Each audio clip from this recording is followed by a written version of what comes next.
One man is being victimized by our own government. One man whom they fear, yet whom millions love. One man who is willing to take the poison arrows of lawfare. One man whose voice has been taken away by a corrupt judge operating in a corrupt system. One man who has been ridiculed and insulted. One man who refused to back down. One man who refused to back down. One man who refused to back down. One man who stands between us and them. One man that wants to see America protected again. One man who wants to see America prosper again. One man who understands that a man is a man and a woman is a woman. One man who understands and protects the blessing of life. One man who wants to restore American exceptionalism. One man who once again wants to make America that shining city on a hill for all to see. A place where all the people of the world glowingly set their eyes upon. America. One man who unashamedly wants to make America great again. That one man is Donald Trump.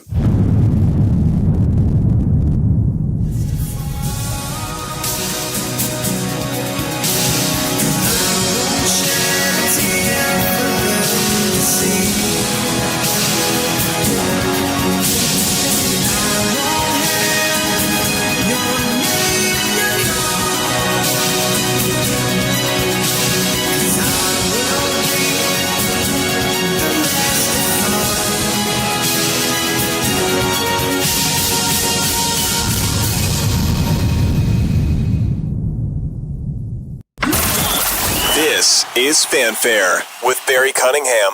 We're in Valdosta, Georgia. This is where Donald Trump spoke today as part of his campaign stop here in this battleground state.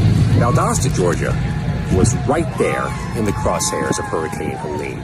The damage at the business behind me is reflective of what we see in lots of different parts of this city, where power is going to be out through Saturday through much of this city. Schools are closed. It's hard to find gas, food. It's hard for people to get stable footing right now in their hometown. Let me show you around this area. This business has just a whole sea of bricks and debris outside of it. Get a good look here. They may have cleared that little space where you see an empty circle. That's where. So as you watch this, what I need you to do is understand that more than ever, you need to hate the media. Why? Because we do not have a media. This video that I put together is two separate videos. On the left, depending on how you're looking at it, is a CBS reporter who's telling you how Trump went to Valdosta, Georgia yesterday, and that, basically nobody really cared that he was there. That it was just, Trump's here, so what? He actually filed that report and then posted it on X, telling you how Trump just coming to Valdosta didn't mean anything. And so I just happened to, find some footage of what people really felt about Trump coming to Valdosta. Trump spoke today. They put up a podium and a loudspeaker system. All these tractor trailers you see behind me, these were used to help secure the event. Our Secret Service to help protect the former president as he spoke in the open air, in public. We spoke to a number of the folks who live here about this visit, this campaign visit, even as police are trying to help this community respond. They had to help build quite a perimeter here. It took manpower, it took time, it took first responders to help secure this space. And it wasn't a frustration or an acceptance of that in town, it's more of an ambivalence. We went downtown where some of the vendors were serving food that would otherwise spoil out on the street side, powering up the generators, getting food to folks who need a good meal. And they said, it's fine if dignitaries, if a former president wants to visit, Not that they're happy about it, frustrated by it, they're just ambivalent about it. At this moment, in this community in Georgia, they're just trying to get their footing. They want their kids to go back to school. They want their power back on. They want to be able to restore their businesses and restore their buildings. The presidential campaign visit didn't register so much with so many people here, one way or the other.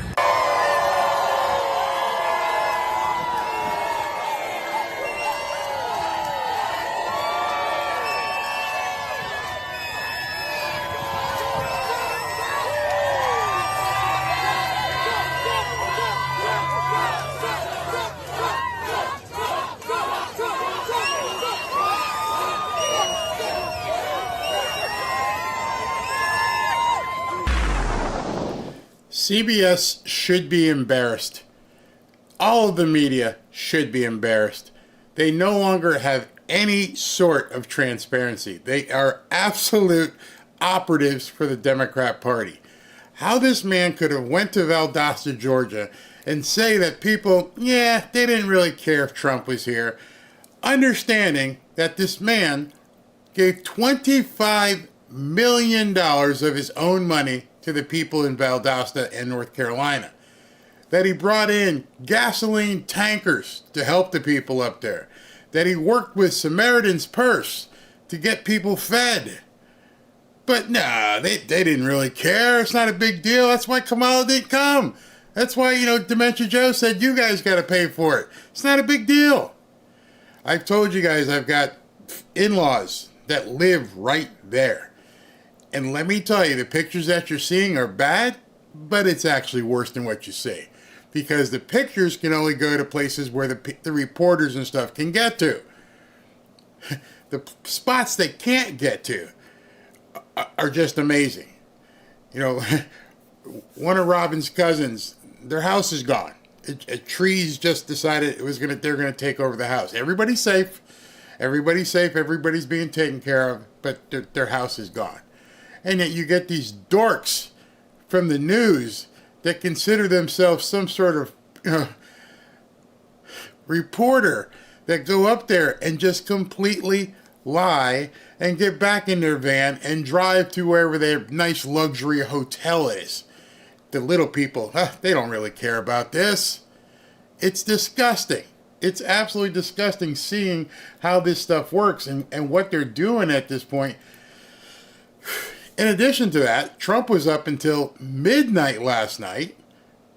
I was up till midnight. I was on the air talking about the seaport strike, which we'll talk about in a while. That's why my voice sounds a little bit harsh, because we talked like all night. Trump's out there at midnight dealing with Elon, getting communication set up through Starlink. Kamala, nowhere to be found, probably knee-deep into a gallon of Jack Daniels or something, or Hennessy. And meanwhile, we know Dementia Joe had his ice cream and went to bed probably about, 8:30, 9 o'clock. Meanwhile, Trump is running the country in that regard, because our government don't believe the crap about FEMA. I'm telling you right now. They can say whatever they want on television. They can say whatever they want on the so-called news. You talk to people there, and we're talking about such a large area. FEMA might be here, but they're not here. It's just not happening. They had, again, this is a hurricane. A hurricane means you have notice. It's not like a tornado that just comes in. You had notice here. You had time to get ready. Like you had time to get ready. I told you. I've been telling you for 4 or 5 days now. Get ready. I see this comment come in from Raulia Guerra. She goes, did you guys shop? I went to Sam's and it was almost empty. Do whatever you need to do. Get out there. Get whatever you can afford and stock up. It's happening. I'm going to go into the seaport stuff in a while, but something else is happening. And it just happened as I was going on the air, getting ready to go on the air. And I want to bring it to you guys, but, the pictures are self-explanatory. Hezbollah has fired over 9,500 rockets at Israeli homes, families, and communities. forcing 60,000 Israelis to evacuate their homes. Hezbollah has openly declared that it plans to carry out its own October 7th massacre on Israel's northern border, but on an even larger scale. They call this plan Conquer the Galilee. For years, Hezbollah has been planning to do in northern Israel what Hamas did in southern Israel on October 7th: invade Israel, infiltrate civilian communities, and massacre innocent civilians. To make sure that Hezbollah can never carry out such an attack, and in order to enable all 60,000 Israelis to safely return back to their homes in northern Israel, the IDF is taking action. Hezbollah planned to launch their October 7th attack from villages across southern Lebanon, where they have been building up their arms capabilities and forces for the last 2 decades. Hezbollah also dug tunnels under homes in these villages close to the border with Israel. Tonight, we are declassifying a series of IDF operations conducted since the beginning of the war, aimed at dismantling Hezbollah's terrorist infrastructure and capabilities in the area of the Israel-Lebanon border, as part of our efforts to make sure that the residents of northern Israel can return to their home in safety and security without the threat of Hezbollah on their doorstep. During these operations, IDF special forces entered into Hezbollah compounds in dozens of locations along the border with Israel, collected intelligence, dismantled Hezbollah's weapons and terrorist infrastructures. Our soldiers entered Hezbollah's underground infrastructures, exposed Hezbollah's hidden weapon caches, and seized and destroyed the weapons, including advanced Iranian-made weapons. Overall, IDF soldiers exposed and dismantled over 700 Hezbollah terror assets during these operations. And there's a lot more work to do tonight. Well, they had a lot more work to do before today. And just so you know, 20 minutes ago, this just in. Iran officially declares state of war against Israel. Iran, not just a little piece of Gaza, not just a little piece of the Palestinian resistance. The country of Iran has declared war on Israel. Do you know what that means? That means that the stuff that you're worried about stocking up right now ain't enough. We are probably headed there. We are the October surprise that so many of you, and we've become accustomed to. What possibly can happen? What more can happen? Are we going to see some sort of October surprise? Well, I don't know if you had World War III on your bingo card. Because now I'm seeing words out there and statements where people are openly saying, hit the button. And I'm not talking one of the buttons on my board here. I'm talking about that button. If Iran has officially declared war on Israel, Israel has no choice but to defend itself. And you're talking about one definitely nuclear capable country and another one who we have suspected was close to being nuclear capable. Somewhere over there in the next couple of weeks, if something doesn't happen, there's about to be a big ass beach with hundreds of thousands of people vaporized in an instant.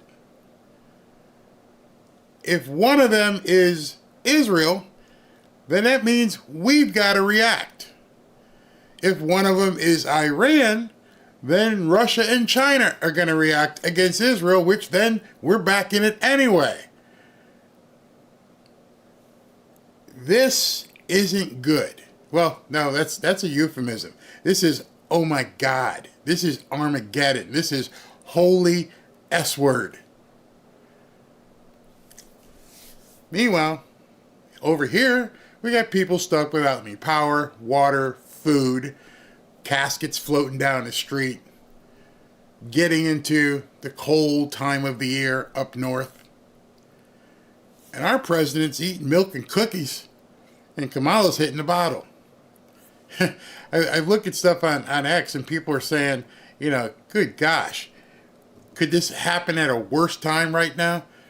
Breaking, friends, this is why a strong America with strong leadership matters. Iran is attacking Israel with a barrage of ballistic missiles, and it appears that Israel's Iron Dome has not intercepted all the missiles. World War III is about to begin. It has begun. Elon Musk, having a weak president is dangerous to world security. Elon Musk said that. And he just put it out there, 111. The situation, Glenn Greenwald reports, the situation in the Middle East is as dangerous as it's been in a long time, and the U.S. president has no functional brain, and the vice president is focused solely on ascending to power. We are thus again faced with the question, who is making decisions for the United States government? Who?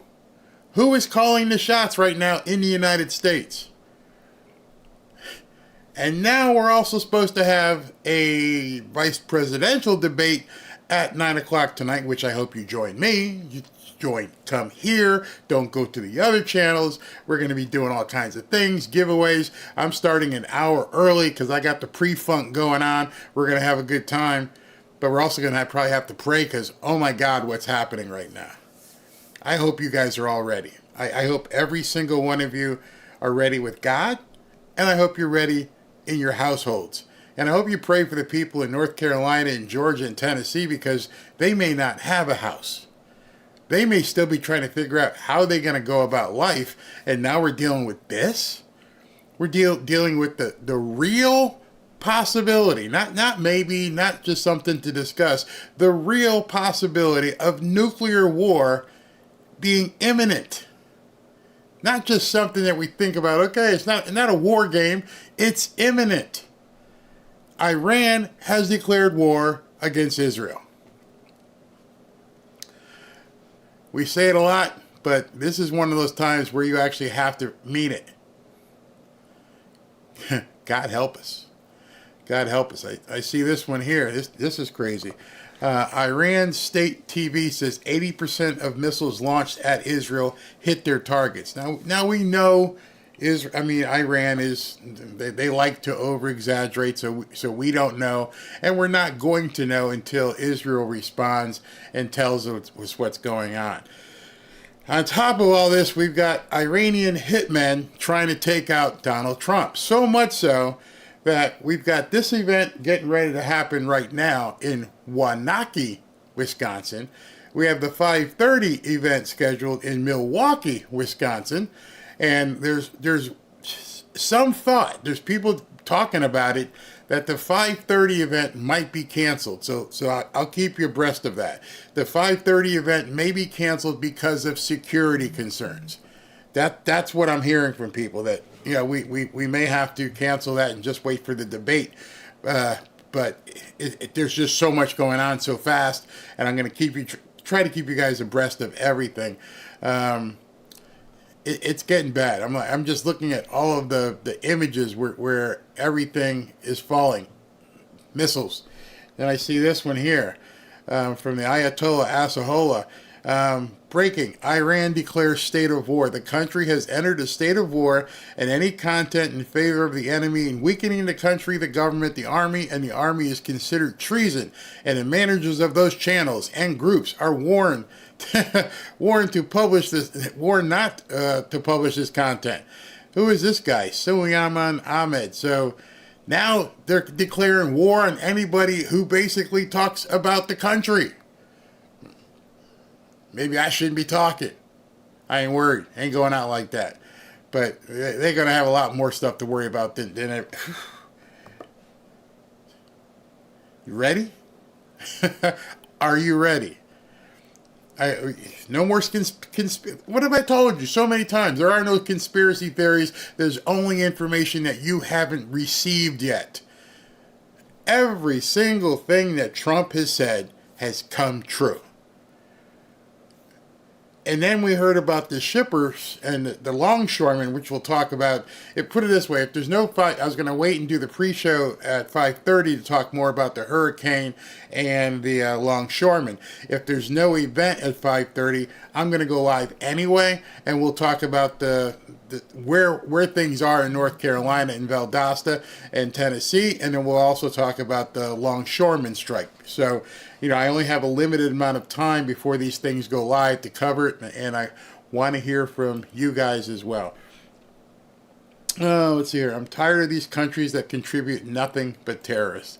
Yep, God has me born already. I totally trust Jesus Christ. Absolutely, good for you. Pray for Israel and America, people. We have cowards in our No. We just don't have cowards in our government. We have willing facilitators in our government. We have people in our government that want to see this happen. They want World War III because of the profit that they can make and because of the havoc they can wreak here at home. Remember the last time we elected, they needed something to basically, twist the election. I guess I can say that. Just twist the election, manipulate the election. That's the word. And now, can you imagine, come November 5th, it's like, hey, it's too dangerous. We can't have an election right now. Because there's people up in North Carolina who can't get to polls. Actually, there's no polling stations. There's no mailboxes. So, so that we can accommodate everybody. And then we've got Iranian hit squads running around. Oy vey, we just can't have an election. We're just going to call out martial law and protect everybody because we're the government and we're here to help. You think it can't happen? Do you really think that can't happen? Do you really think these people who are desperate to retain power, desperate to continue laundering billions of dollars, wouldn't hesitate to call off the elections if they can get away with it? To turn off Twitter. To do all, I can't even imagine what goes on in the mind of some of these deviant nuts. What they would be willing to do to the American people to retain power. To continue to rob your money every 2 weeks. There are people up in North Carolina right now who have been hardworking people who have worked for 20 and 30 years. And their government isn't doing anything. They have paid into the government. They've had money taken out of their paychecks, out of their 401ks. Some of these people have worked in the same job 20, 25 years. Hard-working people. And we had our president tell us last night, y'all going to have to fund it because we're busy over here. I showed it last night. If I have to show it again, let me see if I could bring it in here real quick. But, oh no, I deleted it. I don't keep all those old pieces. Yeah. That's what he said. It's gonna cost it's gonna cost a lot. We're gonna need you guys to pay for it. I have paid for it. I've been working in XYZ factory for 20 years. I paid into the government so that the government would do what it's supposed to do in case something happened. And now you're telling me, sorry, that's it. Nothing for you. Here's a set of steak knives. And now you also got these newcomers that you brought up here. Hey, this is a good time. These houses they're unoccupied. There's still some good shit in these houses, even though they've been washed through. Let's go start poking around here and seeing what we can loot. Oh, there's a dead body. But the dead body still has a nice watch on his arm. Let's start looting dead bodies. We're approaching Mad Max stage here.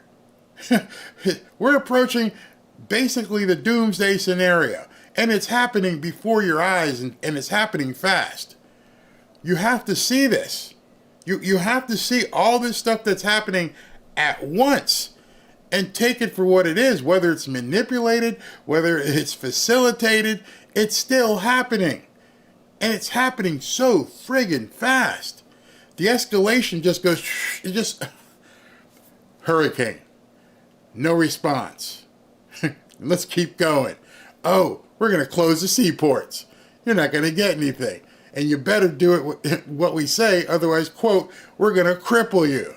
Oh, Iran is firing missiles at Israel. Oh, Iran just declared war. And that's in like 48 hours.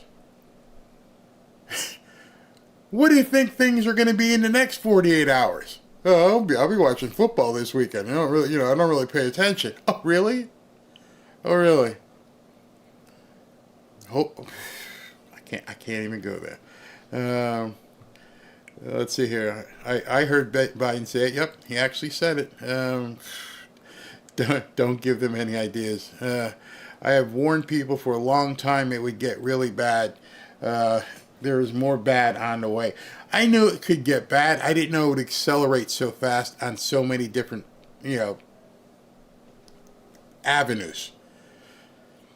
Too many things are happening right now. It's moving, and the worst part about it is that when you seriously look at our government and you think to yourself, I know Kamala's stupid. I know Dementia Joe's demented. But this widespread level of incompetence cannot be what it appears.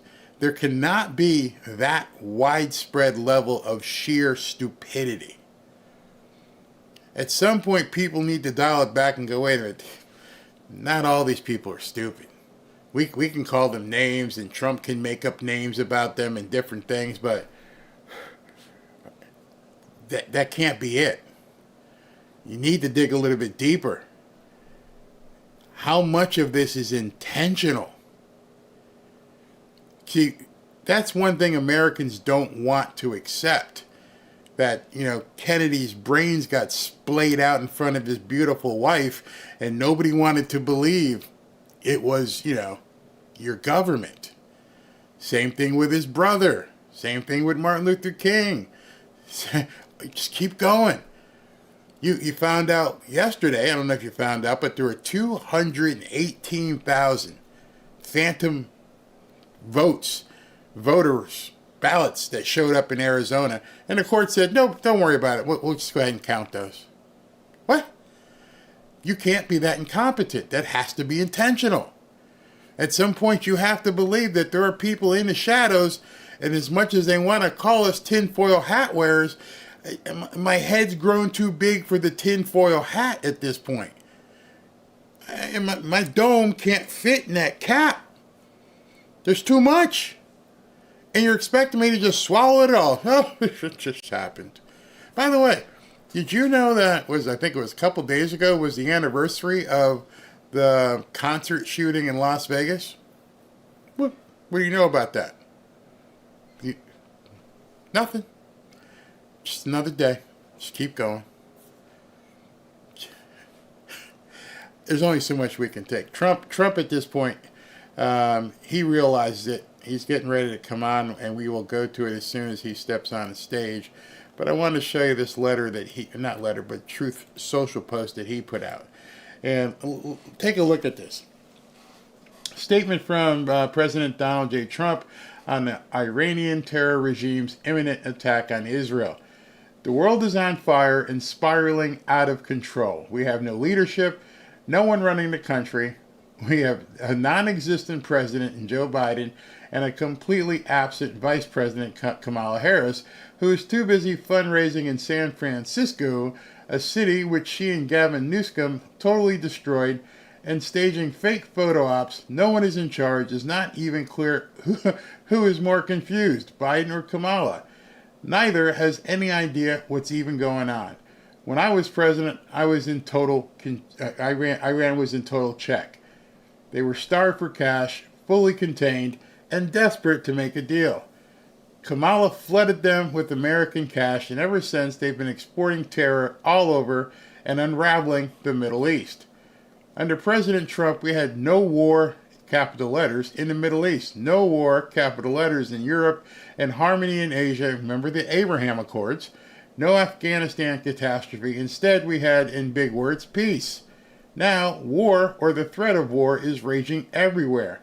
And the two incompetents running this country are leading us to the brink of World War III. You wouldn't trust Joe or Kamala to run a lemonade stand, let alone the free world. It is no surprise that Iran desperately wants Kamala Harris to be president, because they know as long as she's in power, they can take advantage of America. That is why they have tried to target me. If I was in charge, October 7th never happens. Russia-Ukraine never happens. The Afghanistan botched withdrawal never happens. And inflation never happens. If I win, we will have peace in the world again. If Kamala gets 4 more years, the world goes up in smoke. Well said, Mr. Trump. Well said. Hey everyone, just a quick note. Let's approach all topics with sensitivity and respect. What do we got? Some trolls up in here roaring? I don't know. It's just getting crazy. Everyone's probably getting a little bit nervous. Be a poll watcher or election judge. You know, West Palm Beach made the news about that today. Today in Palm Beach County, some people showed up to basically, start talking about the ballots. And I have to get the video. I'll do it for this afternoon. And someone paying attention goes, "Why are these ballots different colors? Why wouldn't they all be yellow? Or why are some white? Why are some yellow? Why are they different colors?" And that woman was summarily escorted out by the police. To which everybody started just hitting up Ron DeSantis. Hey, what the hell's going on in Palm Beach County? I'm going to see if I can find that, because it looked like Gestapo. Palm Beach election. By the way, I get on here once in a while and do my videos, and other YouTubers get on and once in a while do their videos.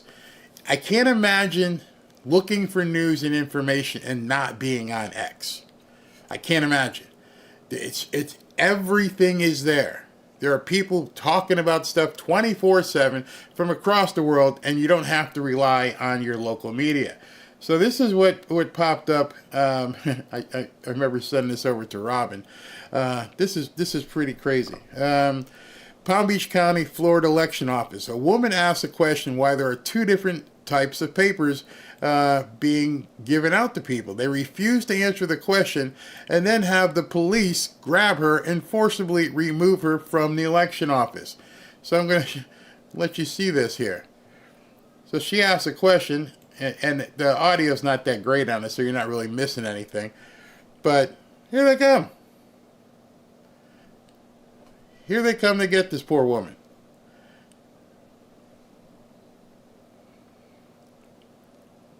You're not allowed to ask questions. Get up, lady. You're coming with us. Oh, but I have a question. I just like to have a question. No, you don't get answers here. This is not what we're all about. We're about making sure you shut the hell up. Look at this. Look at this woman.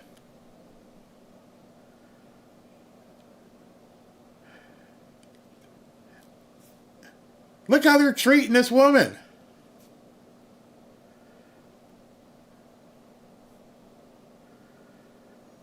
She asked a question.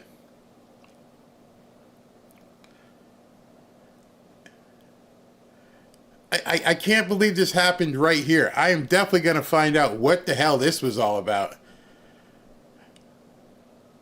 And you can't hear what she's saying, but she's like, "I'm a taxpayer.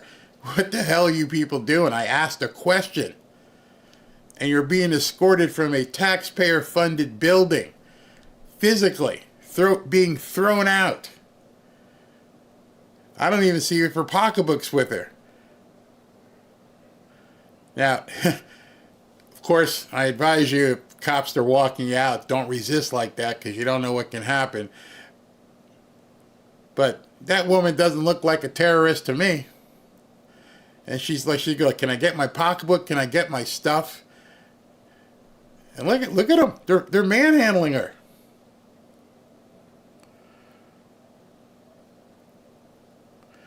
and throwing her out like she's yesterday's trash. Get out. Get out.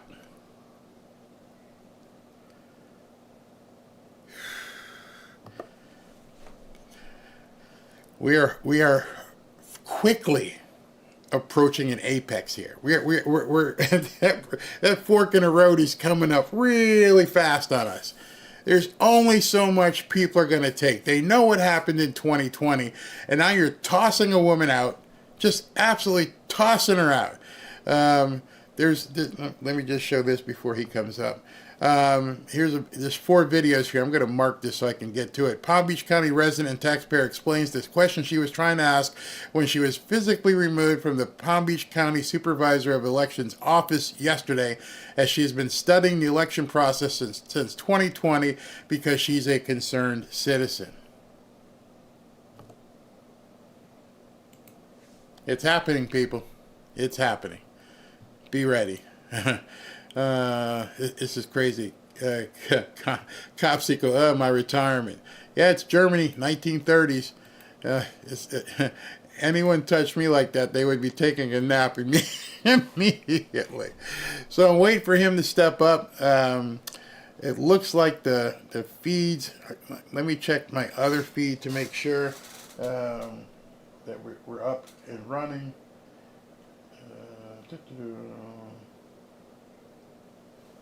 When he walks up,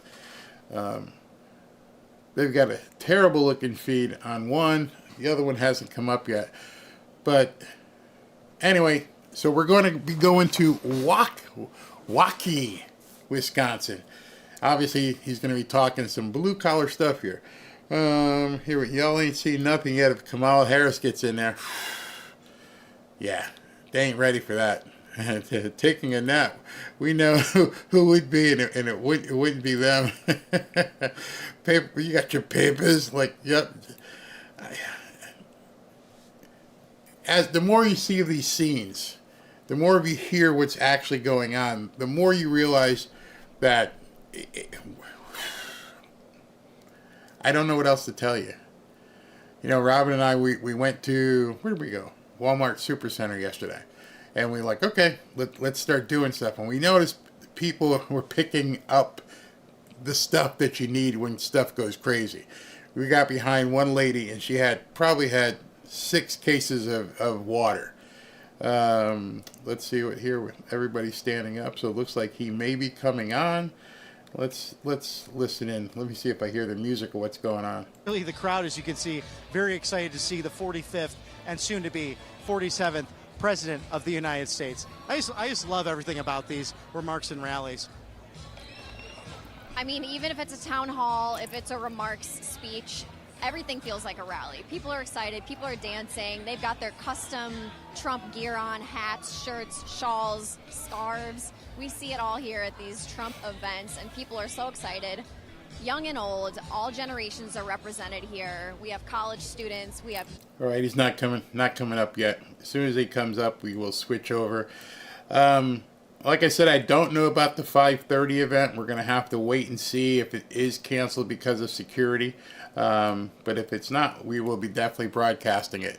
I wanted to check something. Let me go here. Where's this at? All right, so waiting for him to come on stage. Ooh, very nice. We got 2,700 people who say they're going to be watching the debate tonight, and 98% said they will be watching it here with me. Thank you very much. Looking forward to that. That should be fun. Government equals fascism. Yes, I believe that. Convention of States. Mayorkas looks like he's an alien. I mean, I don't mean like illegal, that type. I mean like he looks like somebody out of, Men in Black. Like he's just not from here. He just always has this same look on his face. Crazy. Where's it? Has anybody else had posts removed from Facebook because they were from Truth Social? Lots of people have had that happen to them. They've been just basically acting as the thought police and taking stuff down left and right. Full house tonight. Yep, I'm expecting it. I'm waiting for this thing tonight, and I think that depending on what the moderators do, and I've got some videos to show you in the pre-show tonight, depending on what the moderators do, this thing won't even be close. My only concern when you're doing stuff on CBS and you're doing stuff on ABC, you don't know what they're going to ask.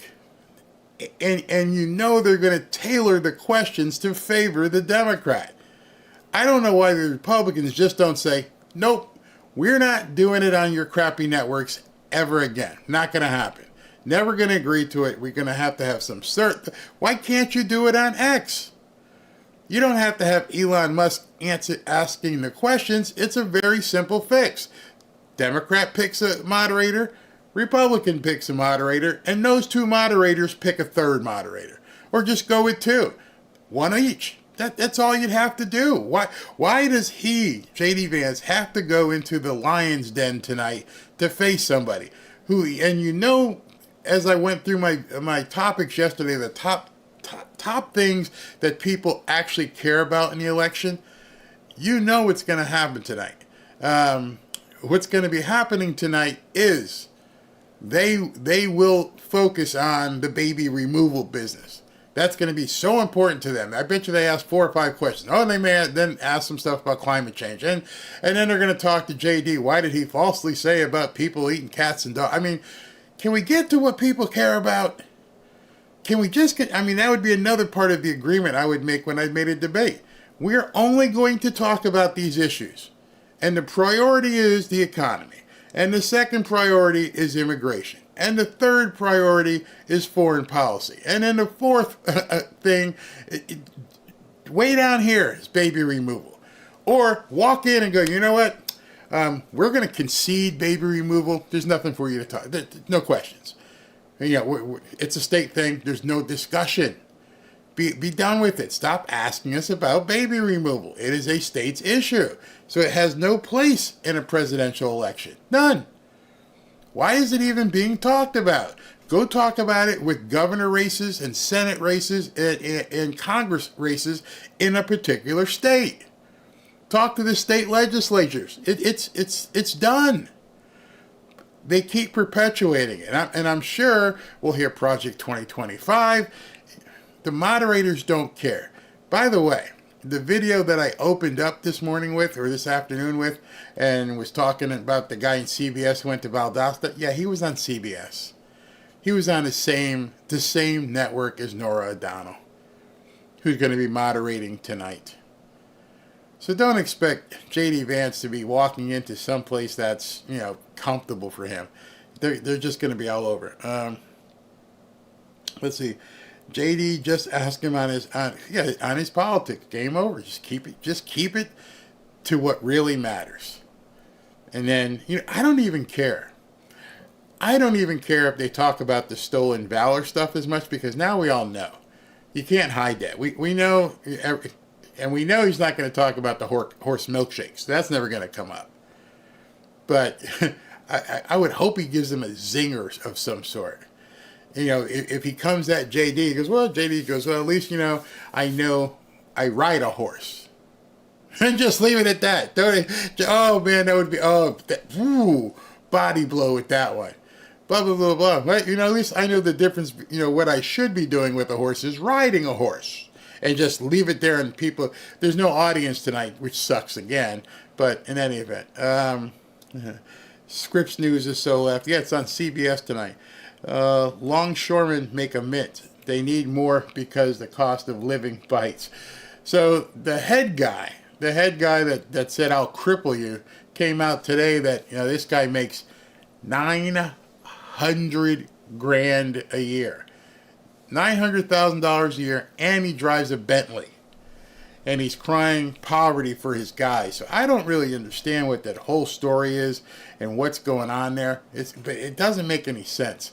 It doesn't make any sense that on the eve of an election, these guys, I guess it's maximum power too. It's maximum power and maximum stress.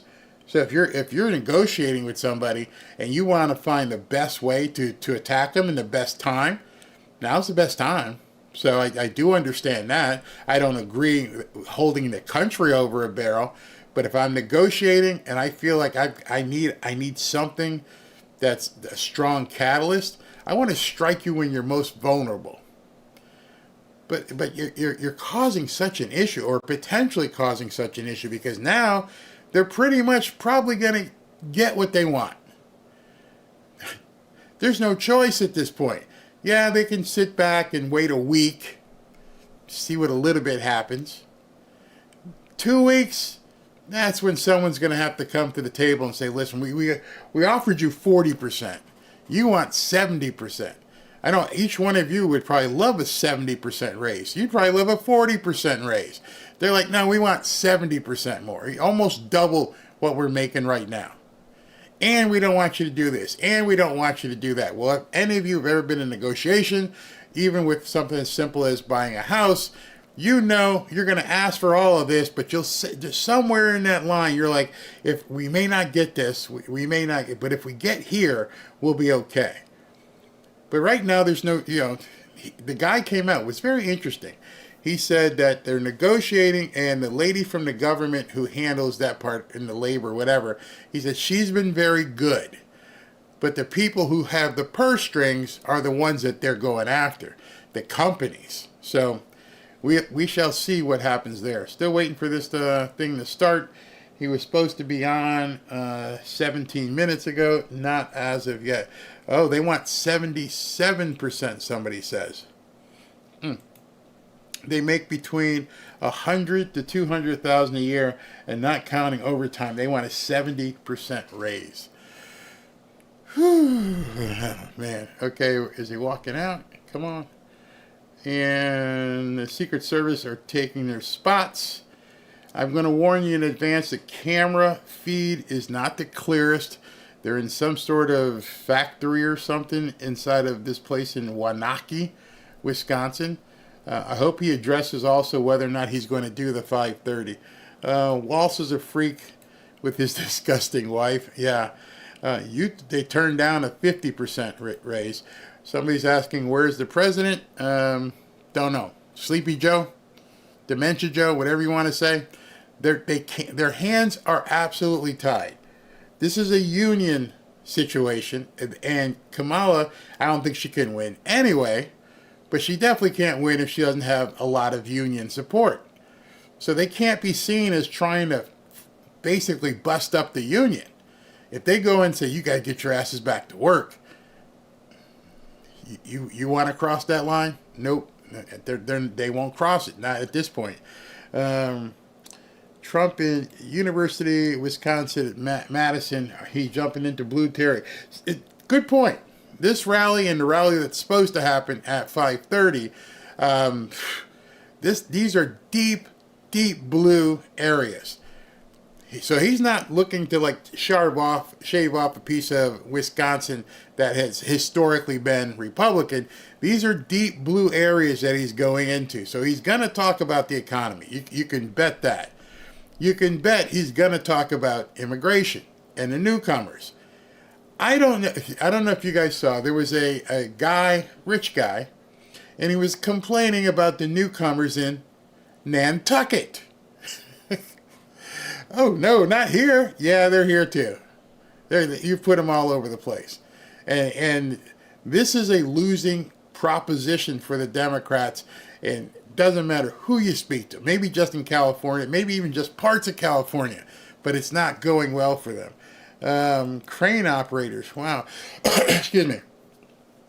Crane operators make $300,000. They want $700,000.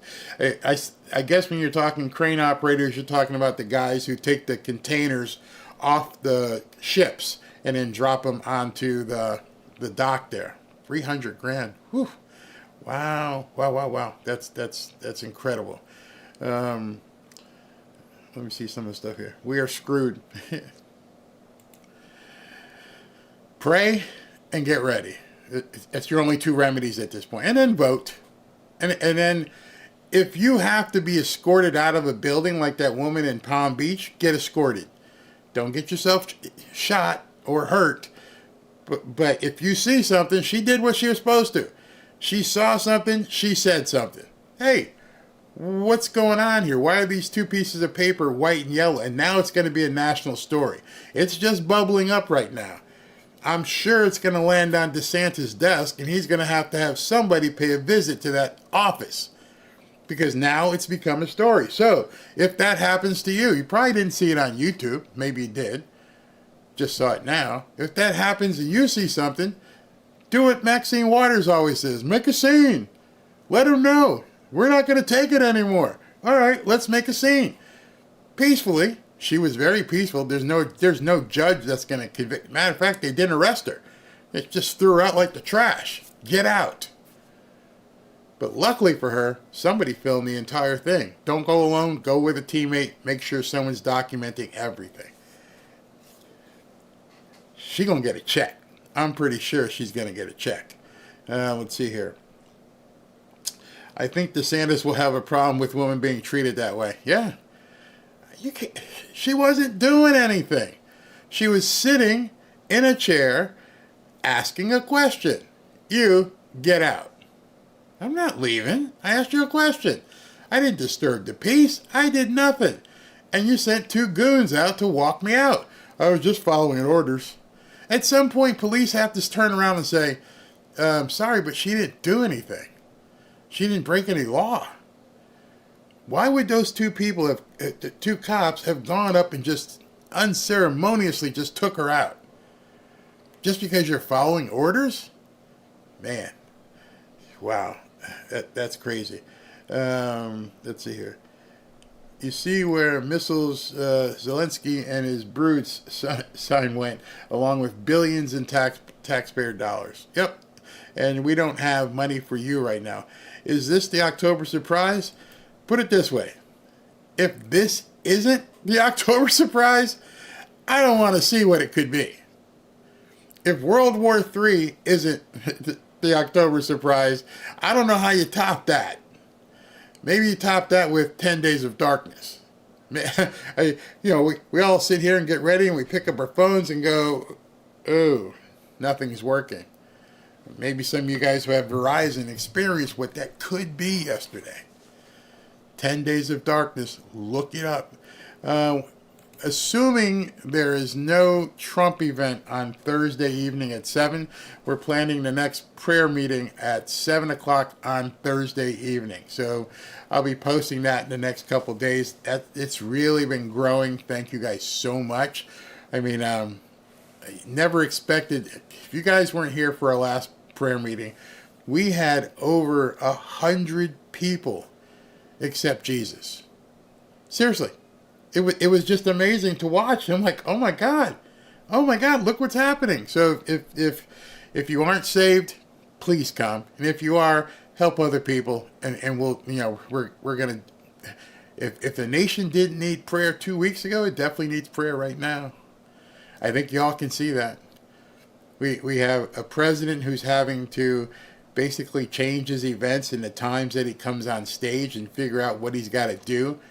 He's going to have to take different jets and basically play leapfrog with them because of the assassination attempts. We have the real possibility of World War III right at our doorstep. We've got tons of people in North Carolina, Georgia, and Tennessee that are just hurting right now. And by the way, thank you so much for everything you guys did yesterday. It was amazing. I've contacted Samaritan's Purse. I told them, I said, I need to get you guys on the show. I know this is going to be a long-term thing, so I want you guys a part of this. And maybe if I can get them on Thursday, they can come on during prayer meeting because these people need prayer. And like I said, I have direct contact with the wife sitting out there who with relatives who are all sprinkled around Asheville. They know specifically what's happening at this point. Don't need to look at the news. I can just hey, babe, what's going on? What have you been hearing? I can tell you this, Asheville mayor, who's a crazy a lib nut, doesn't know what to do. She was installed and she has no clue either. 2:55 and waiting for Trump to show up. Secret Service guys are in position, but he has not walked out as of yet. And so, yeah, I don't know in the last hour if more FEMA people have showed up, but it's so bad. There's private citizens doing everything they can. You know, this is going to sound weird to some of you, but probably the saddest thing I saw, and I couldn't even finish watching it, I couldn't show it to you, was pets and stables where the animals were clinging. Most had already been taken away, just completely washed away. But the ones that were clinging to life, just shivering from the water, it was heartbreaking. And people were going around saving them and saving horses, and horses that were up to their neck in water. Yeah, it's just heartbreaking. Absolutely, absolutely heartbreaking. I can take a lot of things, big tough guy, but when I see animals and kids getting hurt, it drives me crazy. And that goes to the 325,000 kids that we don't know what's happened. So we got more Secret Service people walking out, taking their position, which can only mean it's minutes away from him walking out. So they're taking their position. Yeah, pets and animals hurts. You got a nice big doggy, the wolf there, look like a wolf. Yep. We are in the last days. Come Jesus, come. Yeah, the trumpet might be sounding. Watching Jack on Real America's Voice. It's awesome. What's it say? It's awesome. It's awesome, the crowd and Trump fans. So a report came out today. Let's see if I can find this, because it wasn't something. We were talking last night about independents and how independents were basically becoming extremely, extremely more acclimated to the right than the left. I'm trying to find this. Where is this? Oh, okay. Here, this is it. Let me show you this. This is pretty interesting.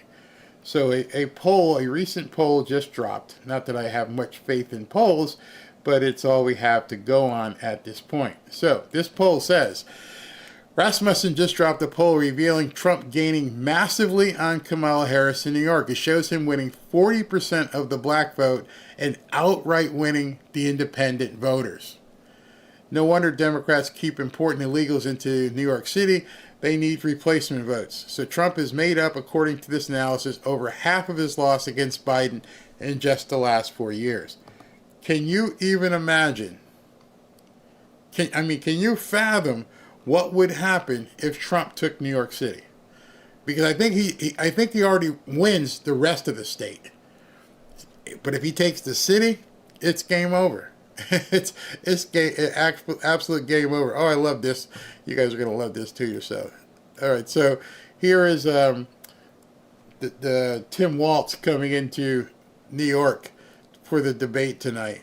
And he's being greeted by Trump fans. And they're telling him, go home, go home.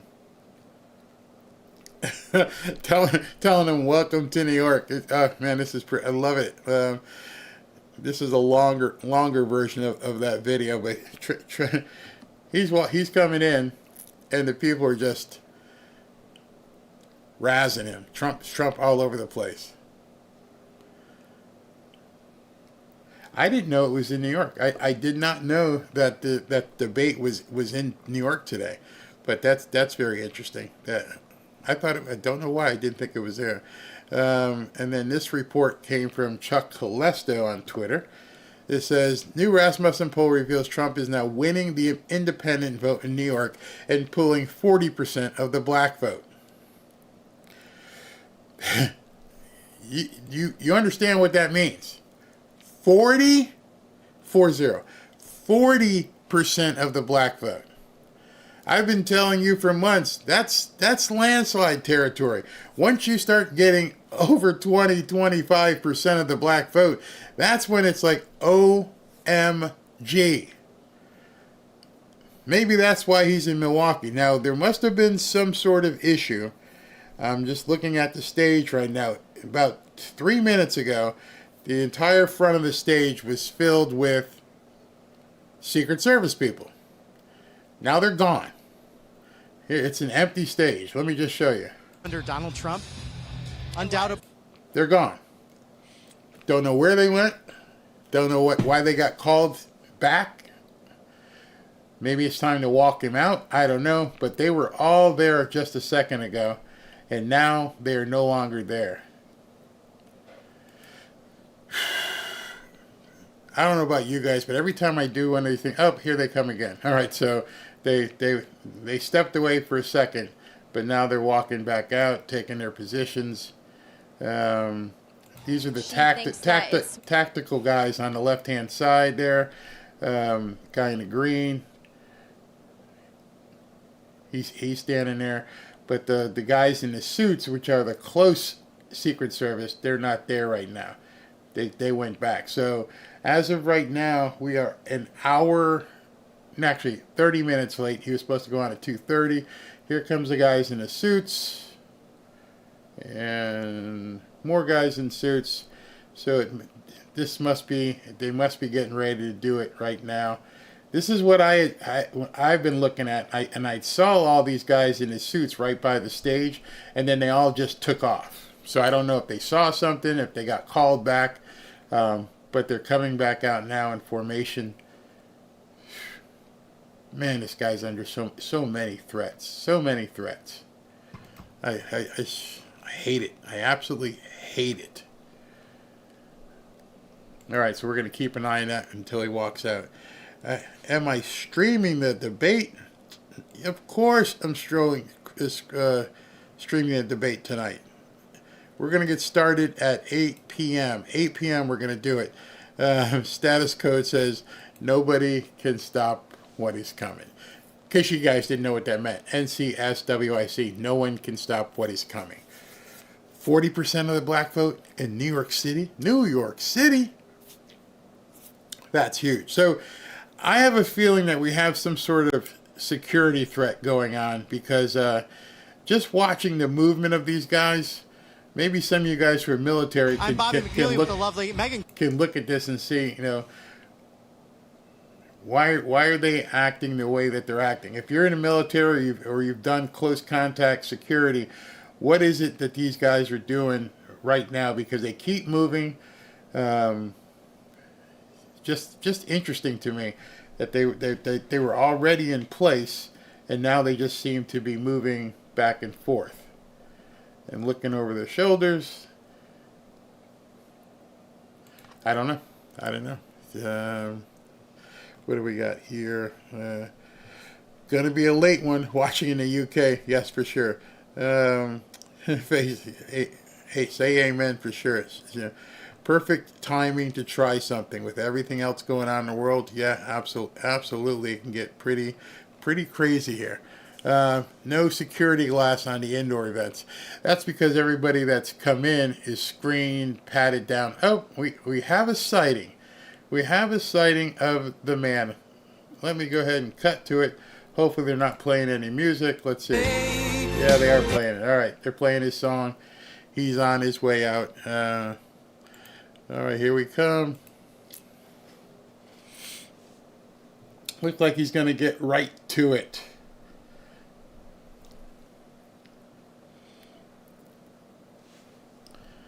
Sporting a nice blue and white tie. All right, guys, let's see what he's got to say today. Maybe he'll mention what's going on with the 5:30 event. Let's see. Okay, somebody said that's what I do. I love my grandpa president. Barry, greetings from Lulu. I'm not a pastor. I can't do it, but I will say this. God bless Trump. God bless the USA. And please keep this man safe. Please keep everybody in harm's way, out of harm's way up in North Carolina, Georgia, and Tennessee. And may each one of you and your family also be out of harm's way, and especially in this trying time. I ask that in Jesus' name. Please. Everyone pray for Trump too. Pray for his safety. Yep, we talked about Israel being attacked earlier. The suit color looks new. Yeah, he looks kind of refreshed today. I'm sure he's ready to just come out metaphorically, guns blazing. Could the pastor? Oh, good point. I will ask him. Can he make a video of a prayer before each show? Love it. You guys want to do that? Then we'll go ahead and make that happen. You're welcome. They're still playing the music, so we're not going to miss anything. Amen. Amen to each one of you. Yeah, we just talked about Trump's protection. We're in some trying times right now. It is just not safe for him to be doing this, especially if there's an insider. Okay, here we go, and that means I shall go quiet. Thank you very much. Thank you. Thank you, everybody. This is a nice plant. Outside, we could probably get another... As always, let me know about the volume. Would anybody like to give up their position? No? I've never had anyone say yes. Someday we're going to meet somebody that says yes. Hello, Wisconsin. It's great to be back in this beautiful state with thousands of hard work. We were up here on Saturday. We had a group, Tommy, I think it was maybe 50 or 60,000 people. And because we were not afforded the luxury of having enough security not because of Secret Service, but because of Washington, I spoke in front of about 700 people, and 50 or 60,000 people weren't able to see. And I think they still love me, but we have to make sure. We have to make sure. And you know what that was? That was the political opponent saying, we don't want him to have a crowd like that. But outside, I'll tell you, we have a lot. This is a different kind of a speech, not a rally. This is a speech on the economics and bringing back business and things. And it's a great plant and a beautiful couple, a beautiful Mr. and Mrs. couple. And it's great to be here. It's really great to be here. It's beautiful. I want to thank Troy Berg and everyone at Dane Manufacturing for hosting us. Thank you, Troy. Where is Troy? Where is he? What a beautiful couple that is. More importantly, I'd like to thank you. That's great. Thank you both very much. Appreciate it. Is he a great owner? Great owner, great everything, right? And what was this 16 all about? Oh, 16. Whoa, he's better looking than you, Troy. That's good. That's great. Thank you very much, everybody. Let me begin by sending our love to every family that has been affected by the Hurricane Helene. I witnessed the damage firsthand yesterday in Georgia, and as you know, North Carolina was just devastated. We can't even get in. They don't have communication. They don't have anything. Towns were flooded. Asheville is, as you know, totally underwater, big place. Massive numbers of lives were lost yesterday, the day before yesterday, and still counting. They have a lot of missing people. The people living in western North Carolina, incredible patriots. They really are. I know that area well, and they're still suffering immensely, and we need to help them, and we are going to help them as citizens in Alabama, Tennessee, Virginia, and a couple of other places got a little hit, but in particular these places, and Georgia was hit very, very hard. But I want to thank Elon Musk for responding to my request that Starlink be provided to North Carolina. You know, when the lines were all down, they had no communication. You couldn't get to North Carolina, the area that was hit. And they were all saying, does anybody know Elon Musk? I said, yeah, I do. I raised my hand. They asked a question. I said, yeah, I know. I said, what's the problem? They said, do you think you could get him to get Starlink, which is amazing stuff, right? Starlink. And I said, I don't know too much about Starlink, but if you want it, we can get it. I called Elon, and they had so many people over there, Tommy. They had so many people over there so quickly, and they have great communication now. But, I mean, it's a terrible. But thank you, Elon, and because of you, they're in really great shape now from the standpoint of emergency needs. And we're going to be going there on Friday. I hope we can get in because it's tough. It's really bad. One of the worst, they say, one of the worst hurricanes, maybe the worst hurricane they've ever seen. Some people that have done this for 25 years said that was the worst they've ever seen because of the water. The water was the big one. They had big winds, but the water was the big damage. It just went over the top of houses, if you can believe houses. And people went up to the second floor for safety, and literally the water went over the house. But we mourn all of our fellow citizens who have lost their lives, and we're keeping their families in our hearts, and we'll continue to work with them. But praise be to God. I tell you, it's really incredible. And then on top of that, as you know, the world right now is spiraling out of control. You might not have seen what's happened because it was a few hours ago. A lot of people were here. There's so many people outside, which we appreciate. But a lot of people were here a short time ago. Iran launched 181 ballistic missiles at Israel. And I've been talking about World War III for a long time. And I don't want to make predictions because the predictions always come true. We're not going to make, but they are very close to global catastrophe. We have a non-existent president and a non-existent vice president who should be in charge, but nobody knows what's going on. She was at a fundraiser in San Francisco, a city that she totally destroyed, by the way. San Francisco was the best city in the country maybe 20 years ago, and today you can't even go there. You can't even live there. And I speak against myself because I own property there. I shouldn't be saying that. I should say it's the greatest place in the world. Let's sell my property. But I say it's, I don't know, maybe it stages a comeback, but it's literally not livable. And 20 years ago, it was the best city in the country, probably one of the best cities anywhere in the world. But she was caught yesterday on an airplane staging a fake photo op. Did you see that with the telephone? The only problem is she didn't have the phone plugged in. She was talking. She's talking on the phone. The phone is not plugged in. She's talking like she's working. I'm working so hard. Oh, boy, what a group. What a group.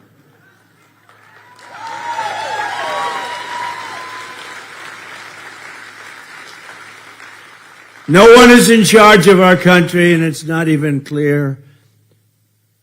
Really, I mean, who's in charge between the two of them? You have a president, I guess. You have a vice president, I guess. She should have never been chosen because she never got any votes.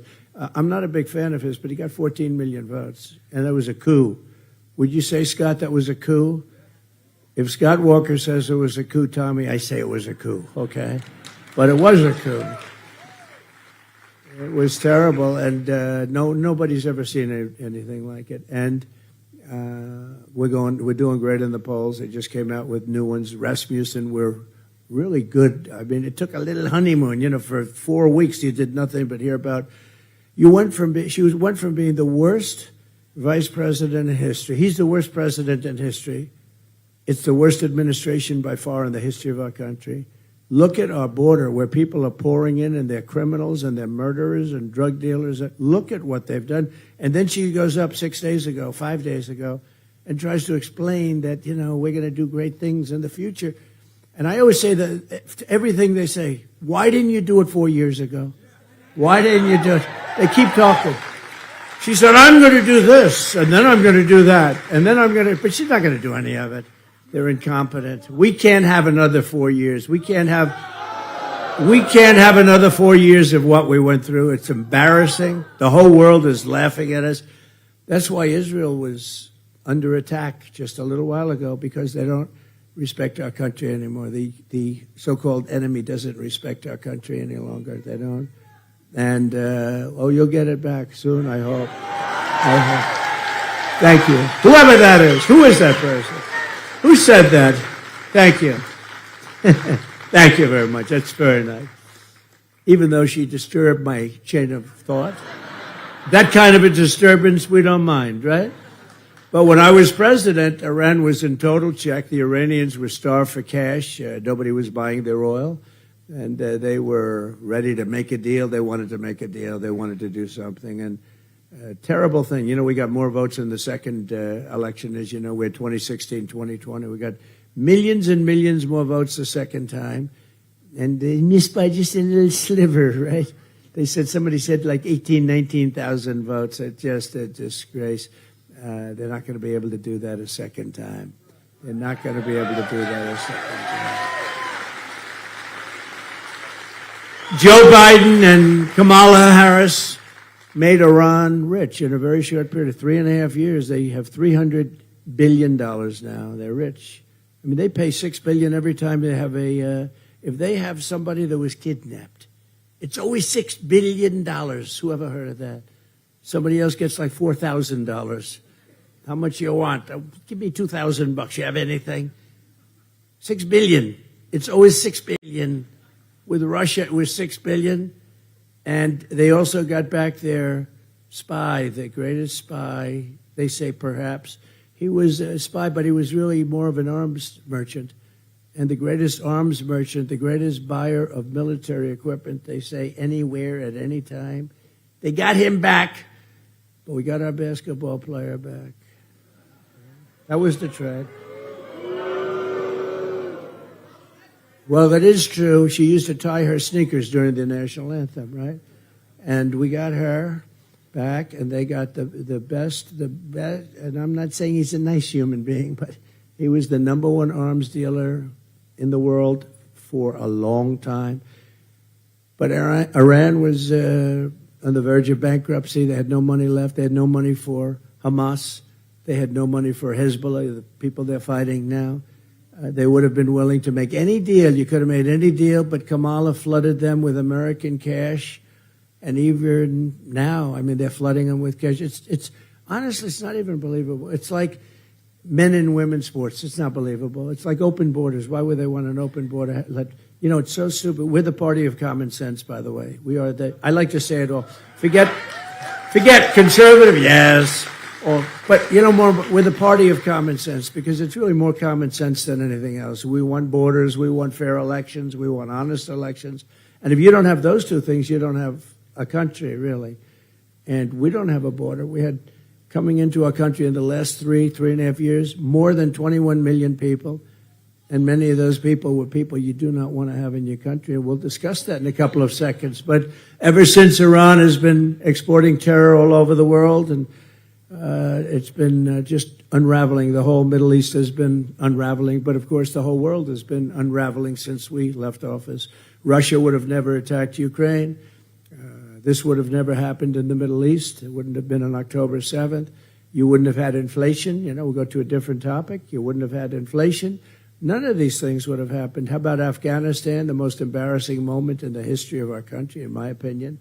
Not that we're getting out. I would have gotten out. We were going to get out with dignity and strength, but they get out at the most embarrassing. People falling 3,000 feet off airplanes. The whole thing was bedlam. We lost 13 great soldiers. I got to know their families. And a lot of people, they never talk about the people that lost their arms, their legs, their face. They obliterated. And hundreds of people died. Hundreds of people died that day on the other side, because I count the other side too. But hundreds of people, gross incompetence. You don't take the military out first, let's put it that way. He took the military. Remember, a year ago, I brought a young boy who was 5 years old, took him out of the audience. I gave him a quick little study. And I said at the end, so now you know everything about the event. Do you take the military out first or last? He looked at me, you take the military out last, sir. The kid was 5 years old. But we took the military out first, and that's when it came. That was what happened. For 18 months, not one, under my administration, 18 months, not one soldier was shot at. Not one soldier in Afghanistan was killed. And, well, I talked to the league because they were killing a lot of our soldiers with sniper fire, and they were killing a lot of our soldiers. And during the Obama-Biden administration, and I called the head of the Taliban, because it's the Taliban that really, and they said, how come you're calling him? The press, the fake news, look at all of them. That's a lot of people. That's a lot of people. That's a lot of cameras. But I called his name, Abdul. I said, Abdul, you're not going to do this anymore, Abdul. Anyway, it's a long story. They said, why would you call him? I said, because that's where the problem is, with Abdul and with the Taliban. And it's like Jesse James. He said, Jesse, why do you always go after banks? Why do you rob banks? He said, because that's where the money is. Pretty simple story, right? But that's where the problem was. And since that time, 18 months, we didn't have one soldier killed or even shot at. not one soldier. But they took the military. When they took over, they took the military, and then all hell broke loose. These people are grossly incompetent. And now we have them in charge of potentially World War III. And World War III is going to be like no other if it happens, because of nuclear weapons and other weapons of mass destruction like nobody's ever seen before. I know because I rebuilt our military. I rebuilt it. It needed it. And I hated rebuilding that, but I rebuilt that too because we had no choice. But Iran had no money when I was in charge. They had a lot of money when I started. They had no money when I finished. And now they have $300 billion and another $300 billion from their wholly owned subsidiary, Iraq. It's a wholly owned subsidiary. They probably don't like it when I say that, but that's true. Iraq doesn't like it. But they have $300 billion also from oil. Remember, I used to say, don't go into Iraq. Don't do it. To Bush. Don't do it. Don't go into Iraq. But they went into Iraq. Then they were there. I said, all right, you're there. Keep the oil. Just keep the oil. Remember I used to say, keep the oil. You know, Iraq has more oil than almost anybody. It's like massive. But they didn't keep the oil. And they have hundreds of billions of dollars right now. Under my administration, we had no war in the Middle East. We had no war in Europe. We had harmony in Asia. We had no inflation. We had no Afghanistan catastrophe. Instead, we had peace, peace, peace. We had a lot of peace. Think of it. The only war we had was ISIS.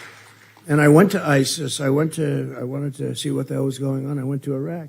I flew there late at night, middle of the night. I landed and spoke to a lot of great people. And I spoke to a general. Raisin Cain, you know that story. I won't go into it, but Raisin Cain, General Raisin Cain, a real general. And these aren't like the guys you see on television. These are the real generals. We have unbelievable military.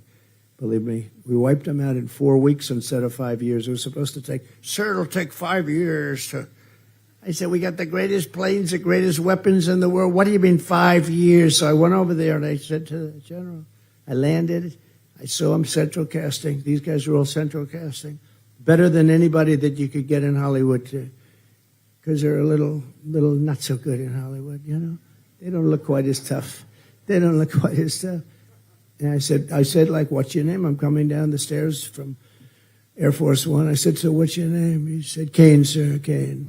Oh, what's your first name? Well, they call me Raisin. I said, what? They call me Raisin. I said, you mean your name is Raisin Cain? Yes, sir. You're the guy I'm looking for. I'm finally finding, Tommy, the guy that I want. I said, how come it's taking so long to get rid of this ISIS? I mean, they fight with knives. By the way, they're great fighters. They are. They're great fighters. Just ask some of their other rivals, but they're great fighters. Well, they weren't doing it the right way, sir, so why didn't you do it the way you wanted? Because it's not up to me. When they came in from Washington, you know, the Millies of the world, stiffs, total stiffs, stupid people.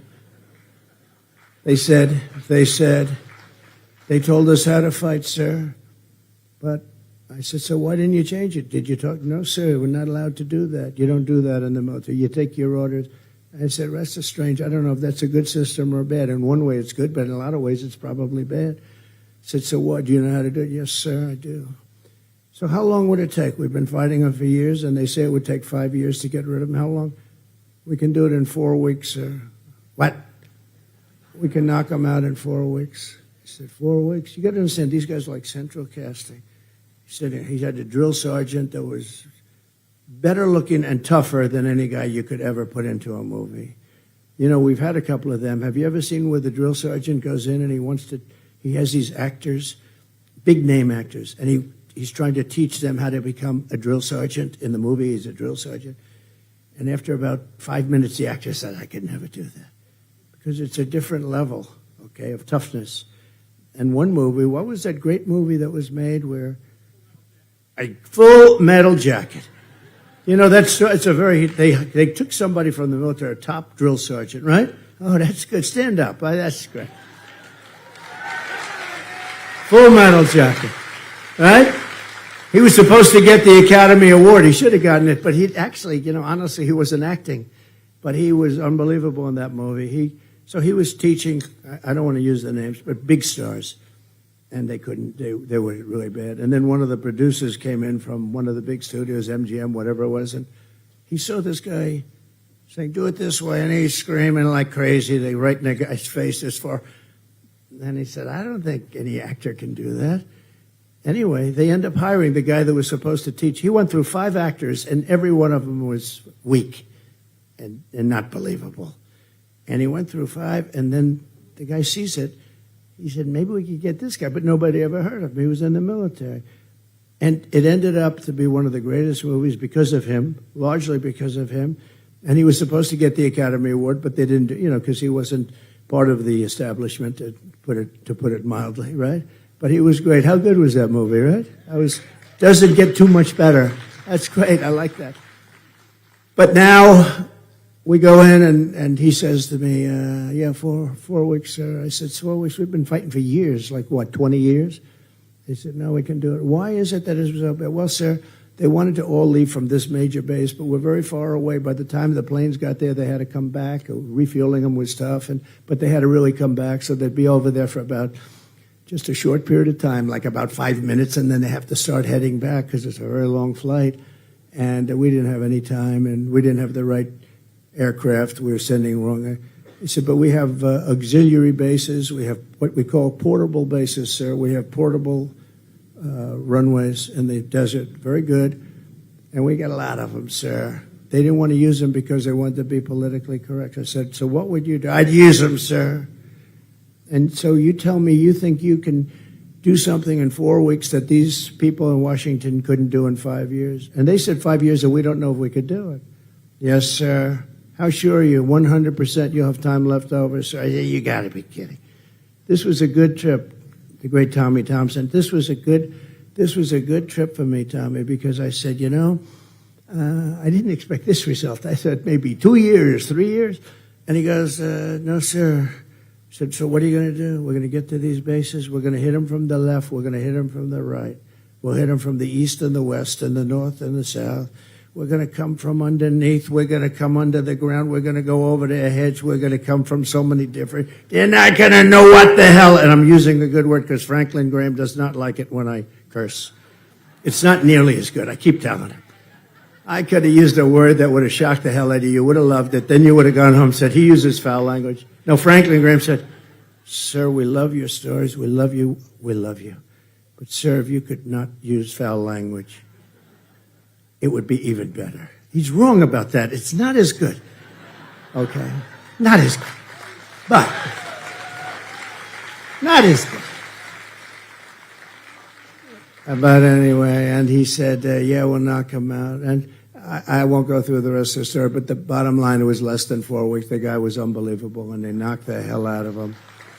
And we defeated 100% of the ISIS caliphate, 100% of it. And I tell that, sir, sometimes because we have actually a great military, and we don't have a woke military. I mean, some of these idiots on top are woke. They're politicians more than they are military people. That's why they got there, frankly, which is a little bit sad. You should get there based on military victory, not because of that. But you could keep these people like that fought for me so brilliantly. You could put them in a woke cage. We go to woke cage for 2 years, scream at them, only woke stuff. And when they come out, they'll say, let's go USA, let's go MAGA. They'll say, we want MAGA. They won't be convinced. They won't be convinced. Tommy, they're not going to be woke. I guarantee you. I met them. They're not wokesters. Anyway, so now war or threat of war is raging everywhere, and the two incompetent people running our country, or what, I don't actually think they're even running it, are leading us to the brink of World War III, a war like no other. This is what the policies of weakness and appeasement have brought to the world. And as I've been saying for a long time, terrible things can happen. When you have incompetent leadership, really bad things can happen. I mean, there's a story that I just told you about how quickly we took out the enemy that we were fighting for 20 years, close to 20 years. You wouldn't trust Joe or Kamala to run a lemonade stand anywhere, would you? If your child were running a stand, you know, the way I used to run a lemonade stand, I'd say, Mom, outside of my house in Queens, I'd run. There weren't that many people walking in front of the stand, but I ran it. But if I wasn't going to run it, I wouldn't let one of those two run it because they wouldn't have any idea. Like Joe, he was essentially convicted of documents. You know, I was, with all the weaponization, I went through years of hell. And I have the Presidential Records Act lets you do that. But I went through years of this. Well, he had the same thing times 10. And they found him, and he didn't have the Presidential Records Act because he wasn't president, right? And so he was guilty. And they said, okay, he's guilty, but we're not going to hold him to it because he's incompetent, right? That's what they said. Essentially, in a little different language, they said, we're not going to hold him to it, so he is guilty, but we don't think he can stand trial. But he's allowed to run our country, but he can't stand trial. I said, what's that all about? But I said, you know what? If that's the only way to get out, where they find you incompetent, I said, I'd rather be found guilty. I don't want that to be happening. I don't want that to be happening. But they weaponized government. It's no surprise that Iran desperately wants Kamala Harris to be president. They endorsed her. I think they actually endorsed her. I don't know. So did Putin. Putin endorsed her. And he was endorsed. He actually endorsed her with a smile on his face. He's going like, no, I think her. He would want her. He would want. I don't think he knew exactly what to say. It was very interesting, actually. But he did. He said, I think she, because of her, he said, because of her experience. Oh, experience in losing. Because they know as long as she's in power, they can take advantage of America like never before. And, you know, for 4 years, this country was respected. I was respected, but this country was respected. Viktor Orban said, if you bring Trump back, he's the head of Hungary, you bring Trump back, there won't be any problems anywhere. We had no problems in the world. But that's why they target me. That's why I'm targeted. I'm targeted by a lot. Iran and targeted, we know for a fact, but probably others. But they only target consequential presidents. They don't target Joe on the beach as he sleeps. He sleeps. How do you fall asleep when cameras are raging, right? You got the paparazzi, you got everybody. He's dead sound asleep. I wish I could have that secret because, you know, that's a talent. I wish I could do that. Sleep with the cameras. Tommy, could you do that? I don't think Scott could do that, right? I don't think so. But if I were in charge, today's attack on Israel never would have happened. All of the things that we're talking about never would have happened, including that botched withdrawal that made us look so bad. Probably the reason that Russia went into Ukraine. They saw that, and because it was right after that, they saw that, and they said, wow, these people are not what we thought. If I win, we will have peace in the world again. I guarantee we will have peace in the world again.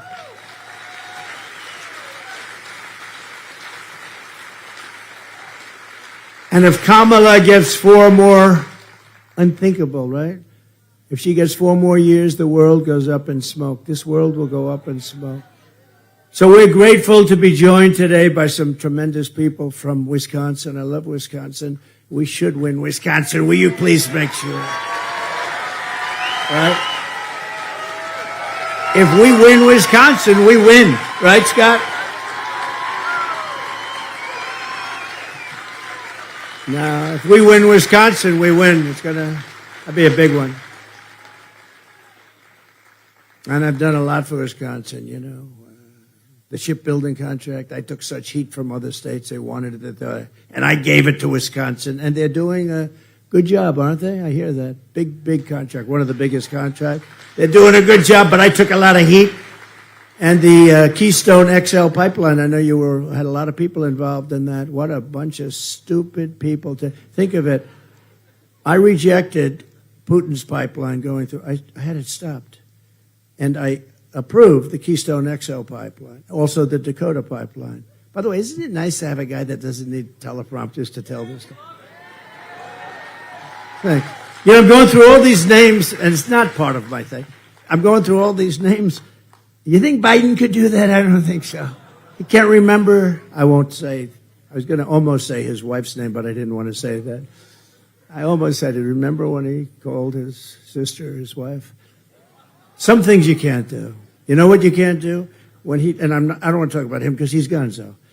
He's gonzo in many ways. But remember, it's great to be in New Hampshire. And he was in Florida. And you can't make, Winston Churchill was a great speaker, but if you say, like, it's great to be in Iowa and it's Idaho, at least that's within the realm, right? But the Florida stuff you can't do with the palm trees, right? But remember he did that? And I was saying, if you were Winston Churchill, he was a great orator. If you were Winston Churchill and you made that mistake, no matter how good you speak you could speak for 2 hours after that, it's over, right? It's over. You will never have a successful speech. But we're grateful to be joined today by a man who's really incredible, respected all over. We'll bring him with us. He's just somebody that really poured his guts out for this state and did a fantastic job. He was a great governor, Scott Walker. Scott, thank you. Thank you, Scott.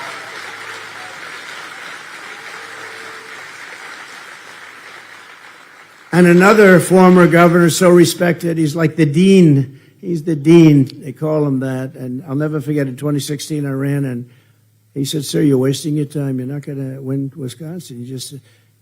I said, "I think I will." I made a speech up there, but I said, "No, he's not going to win Wisconsin. But here's the deal." Remember this? He said, "Here's the deal. If I think you're going to win, I'll call you back. Otherwise, don't waste your time. Go to Pennsylvania, go to other places that you have to win," which I appreciate. I mean, that's better than, like, wasting your time.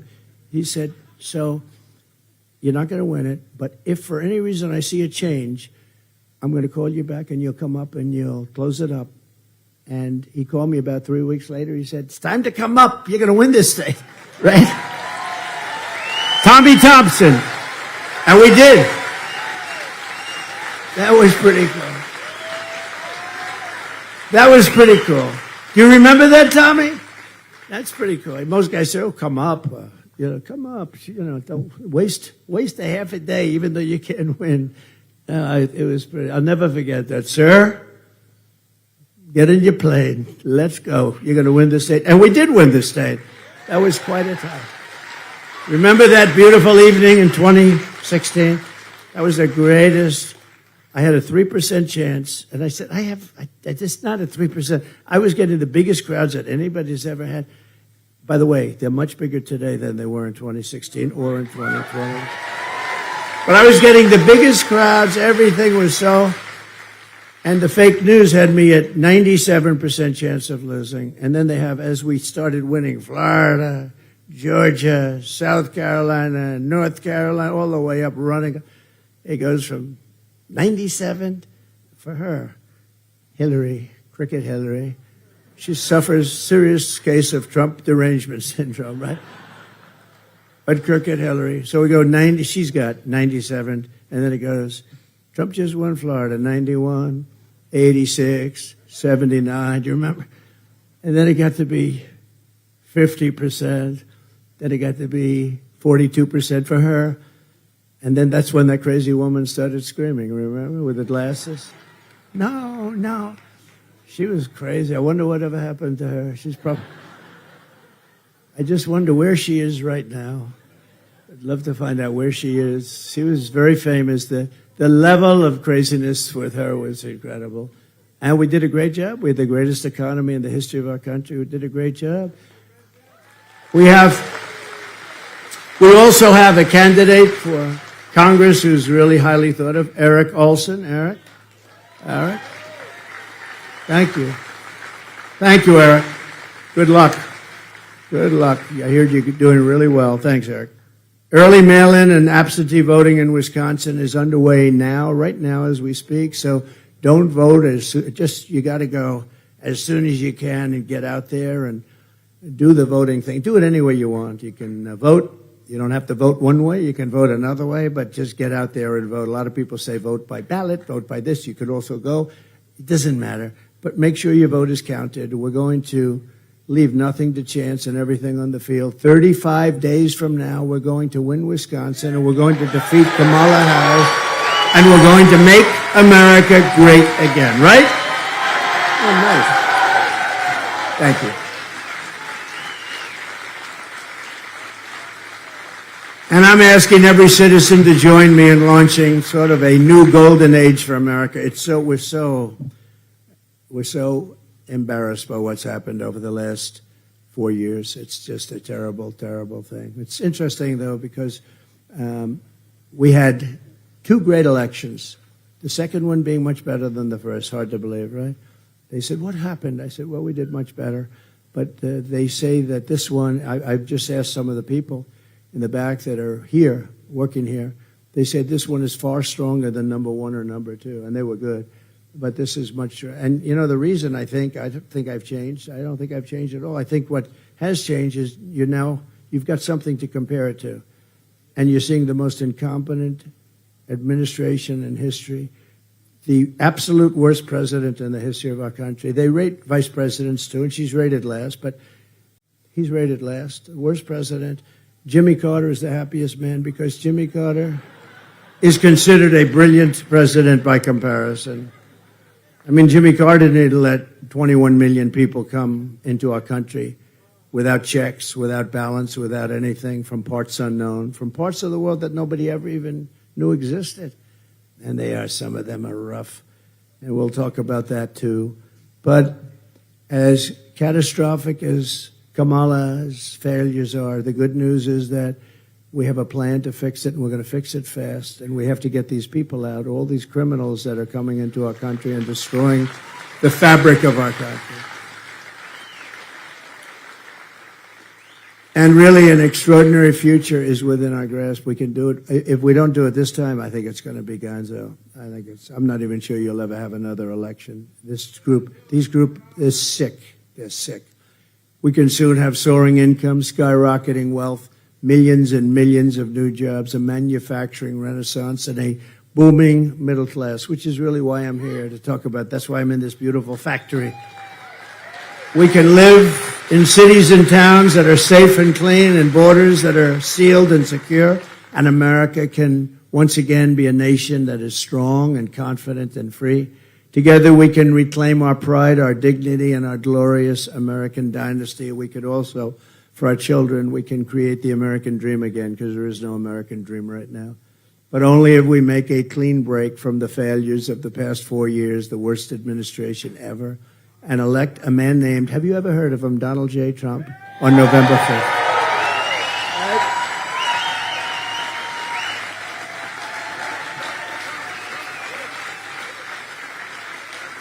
Thank you very much.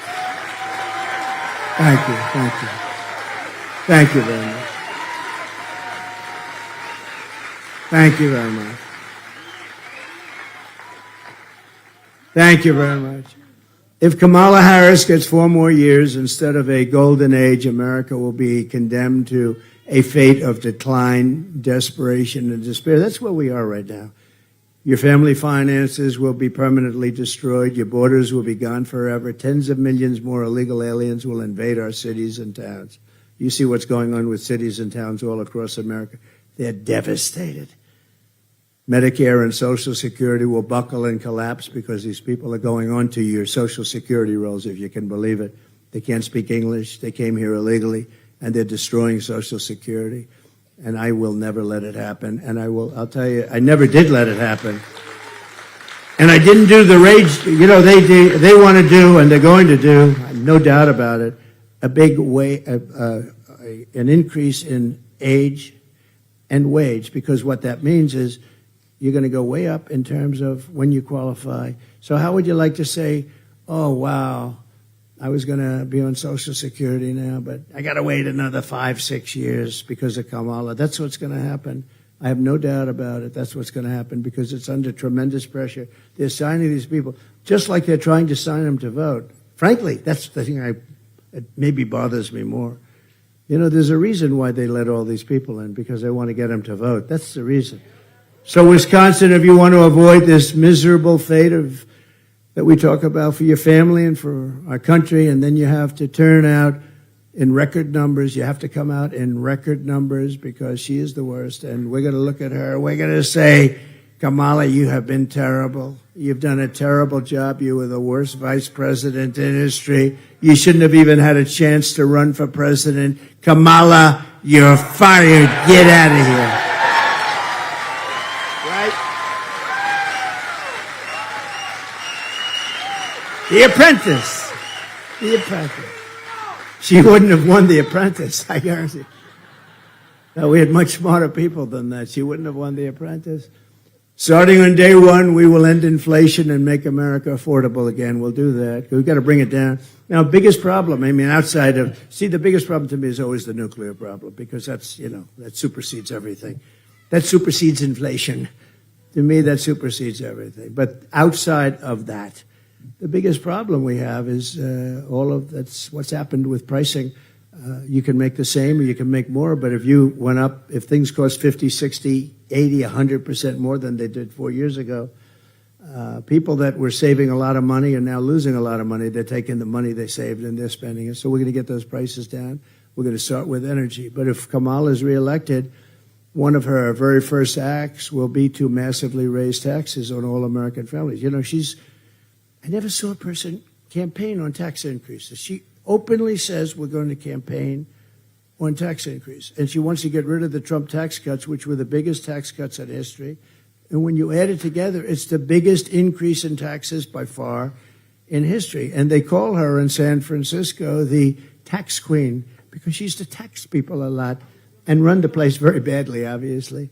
She's already cost the average family $29,000 with rampant inflation. Now she's coming back for more with a plan to raise typical family taxes by $2,600 a year.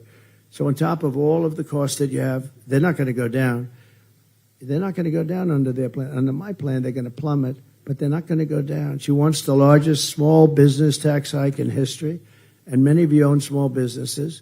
In history, by far, eliminating the small business pass-through for tens of millions of small businesses. A lot of people don't know what that is. What it means is your business is worthless. She backed a 33% tax hike on U.S. manufacturers and domestic producers, which would mean jobs fleeing and prices skyrocketing for American consumers. You'll start the whole big inflation disaster all over again. And, you know, what you saw the other day is for purposes of politics, they gave you a good decrease in interest rate, but it's okay because you deserve it. The reason they did it, though, is the economy is terrible, and everybody here knows it. The economy is terrible, and that's why they did it. It's probably political, but they probably did the right thing because the economy is absolutely terrible. She wants to drastically raise the death tax. You know what that is? Radically increase the capital gains tax.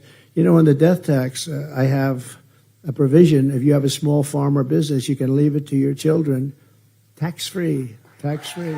She's getting rid of that. I always say, if you don't like your children, don't waste your time applauding. But if you do, does anybody not like their children?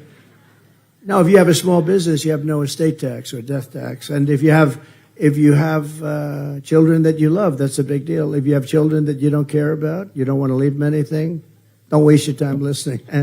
But to me, I've never had anyone raise their hand. I mean, there must be some people. I've had big crowds. I said, raise your hand if you don't like your children. I think nobody had the courage to raise their hand. But no, it's a tremendous thing. You know, you leave your farm to your children, and before I came along, they'd go out, they'd have to borrow money. It's valuable, but they didn't have cash. And they'd borrow from the bank, and the bank would almost always end up taking it over in a disaster, like a disaster.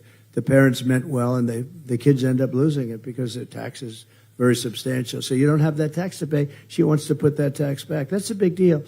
And she's pledged to create a brand new wealth confiscation tax on unrealized capital gains, which is one that nobody outside the communist countries, only communist countries think about it, but they don't even do it, which would crash the stock market like in 1929, annihilate the pensions, 401ks, and all of the retirement accounts, and Millions of middle-class families and seniors on fixed income would be in tremendous trouble. If you want your incomes to plummet, your net worth to collapse, your tax bills to soar, and your jobs to totally disappear, that doesn't sound too good. Then vote for Kamala, your tax queen. She's a big taxer, and your taxes are going to go through the roof. But if you want Washington bureaucrats to keep their greedy hands out of your pockets and out of your, just leave my money alone. And if you want to have a tremendous history and legacy, and if you want to have a country that's strong and prosperous and great, you're going to vote for Trump, and we'll turn it around very fast. It's not going to be that easy, but we'll turn it around fast. See, we're lucky because underneath our feet we have more liquid gold than any other country. You know, that's always been a big thing. Who has the most energy? We have more energy. We have more oil and gas under our feet than anybody else, more than Russia, more than Saudi Arabia. We go to Venezuela to buy it. It's like they buy it in Venezuela. And they use the strategic reserves. Did you hear the other day? They're the lowest they've been in 50 years because they wanted to keep the oil and gas down for the election. So they've really jeopardized our country because that's meant for war. It's meant for big things, not to keep your prices down a little bit. And it doesn't even matter that much. You lose it so fast because there are so many cars. And it really dissipates it.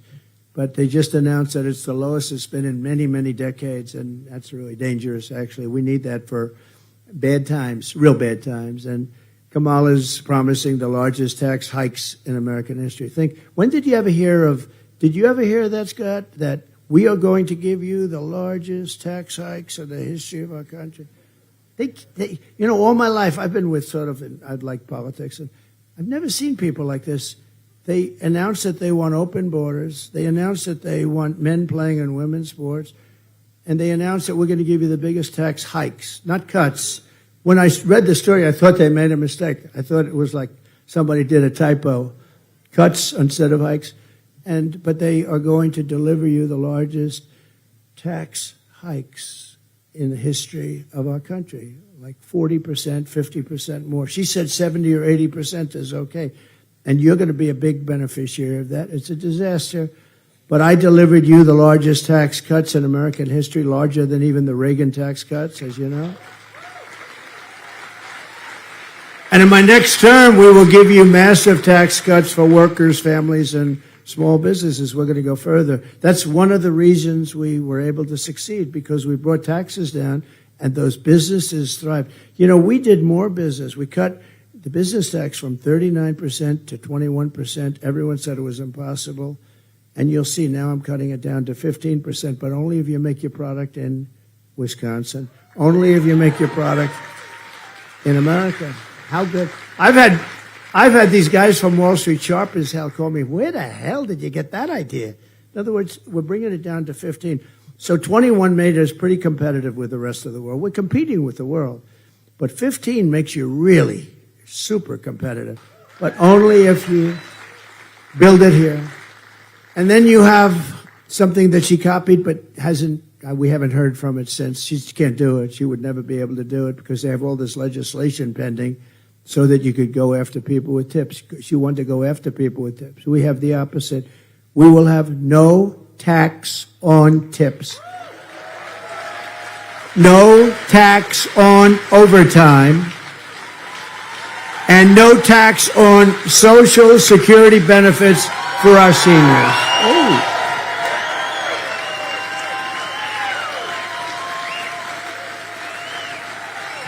Remember that, and she's not doing that. She never will. She never will. She can't do it. Remember their promise to, the education was going to get rid of the student loans? That didn't work out too well. And for the students out there, you didn't get it. They talked about it for 3 years. They didn't get it. And just a wasted promise. I just hope everyone knows you're not getting it because they never got it. They said they were going to get it, but I get what we want. I get 100% of what we want. Instead of raising taxes on American manufacturers like this one, we will cut their taxes from 21%, which nobody thought possible, to 15%.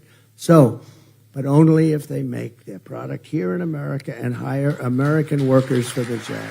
Okay? I think it's great. Good idea, right? And if they don't make their product here, then they will pay a tariff. In other words, if they make their product in another country, a competitor, they're competitors. Right now, I had that all going, and then we had to take care of the COVID situation. We did a great job on COVID, never got the credit for that. I got the credit for military, I got credit for economy, I got a lot. We did a great job on that, and an amazing job on that. Nobody knew what the hell it was. The COVID came in, a gift from China, right? But we did, but we had to take care of that. But we were all set. We already did it with a couple of countries, Japan and China and others. But we'll take in billions and billions of dollars and use that money to reduce tax burdens on hardworking Americans. We're going to use the power of the tariff so that when you open your factory and you start producing and you have your low tax, that China and various other countries, not only China, don't come in and steal your business away from you like they did prior to Trump. And Mexico right now is going to town. You have big auto plants being built by China in Mexico. They think they're going to sell cars, make cars by the millions, and destroy Detroit and South Carolina and lots of other areas that make cars.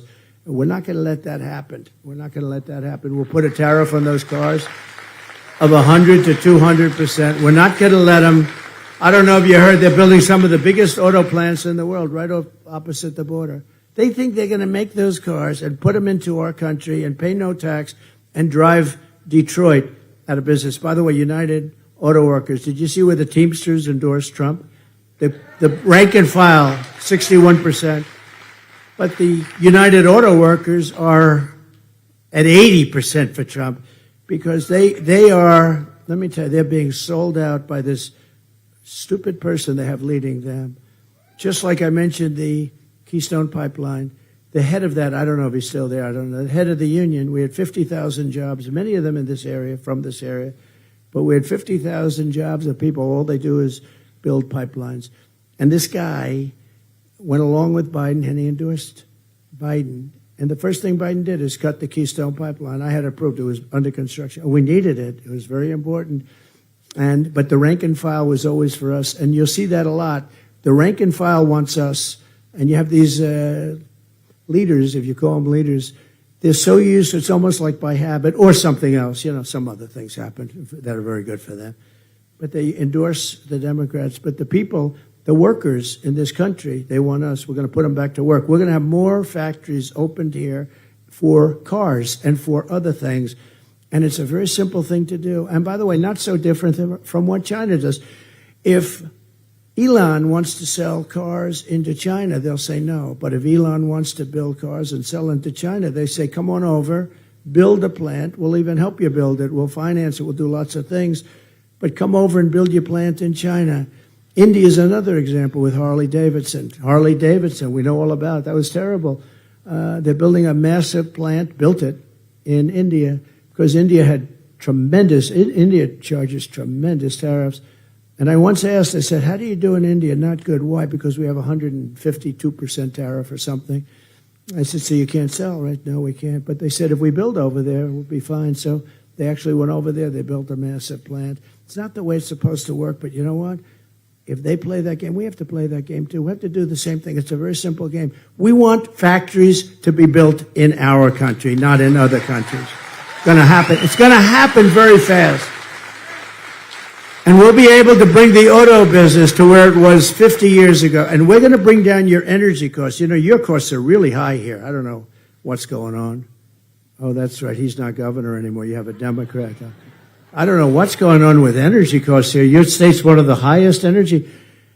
We're going to bring down your energy costs from January 20th, the day, if we win, that's the day we take office. We all take it together. We're going to bring them down 50% within 12 months, and it will be easy.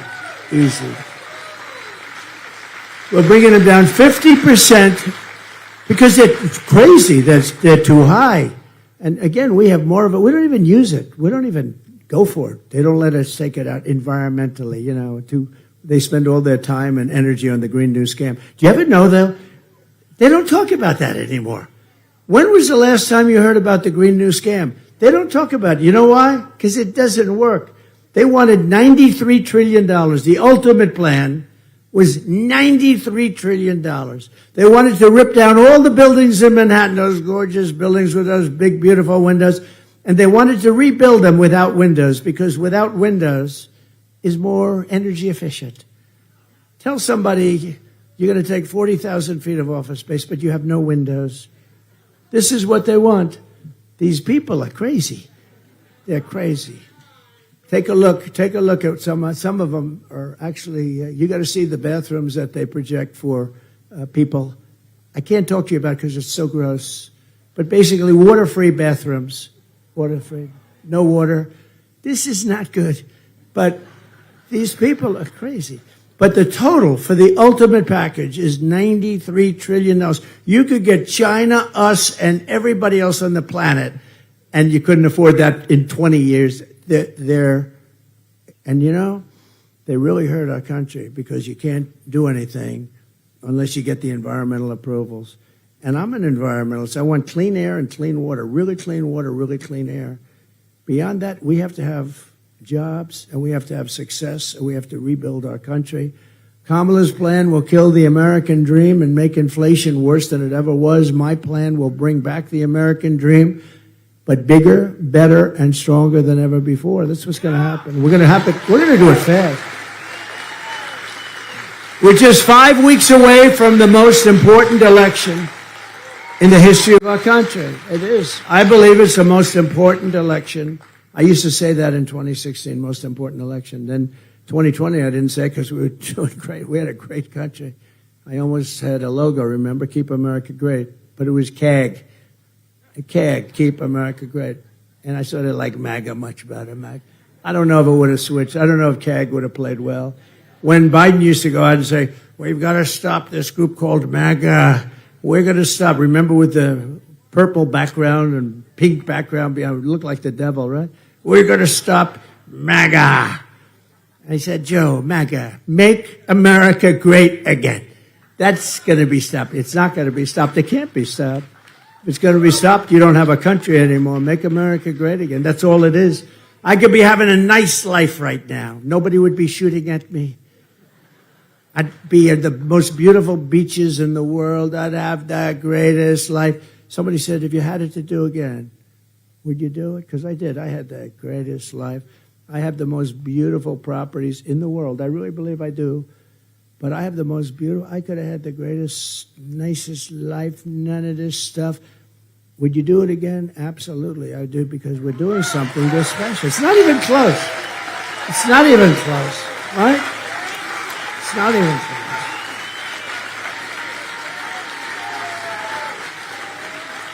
Not even close. I could have been right now in Monte Carlo, but I'd rather be in Wisconsin, if you want to know. It's true. It's true. You know, honestly, there are a lot of rich guys that are in different places. But there's only one MAGA. There's only one group of people like you. There's only one. We're working together. There's only one. This is the greatest movement in the history of our country. And we're going to prove it again. We're going to prove it again on November 5th. It really is. It's the greatest. And you know, I have to be very careful when I talk, because the fake news, if I say something wrong, a little wrong, if I'm 3% off, they'll do headlines. They'll give me Pinocchios, you know, the Pinocchio. The Washington Post, they give you Pinocchios. If you say something perfectly, they give you a Pinocchio. They always find a reason. But if I say anything a little bit out of order, they say, so I have to be very careful. But I will tell you, we're going to do so great with this country, and we're going to bring it back. But MAGA is the greatest movement in the history of our country. There's never been anything wrong.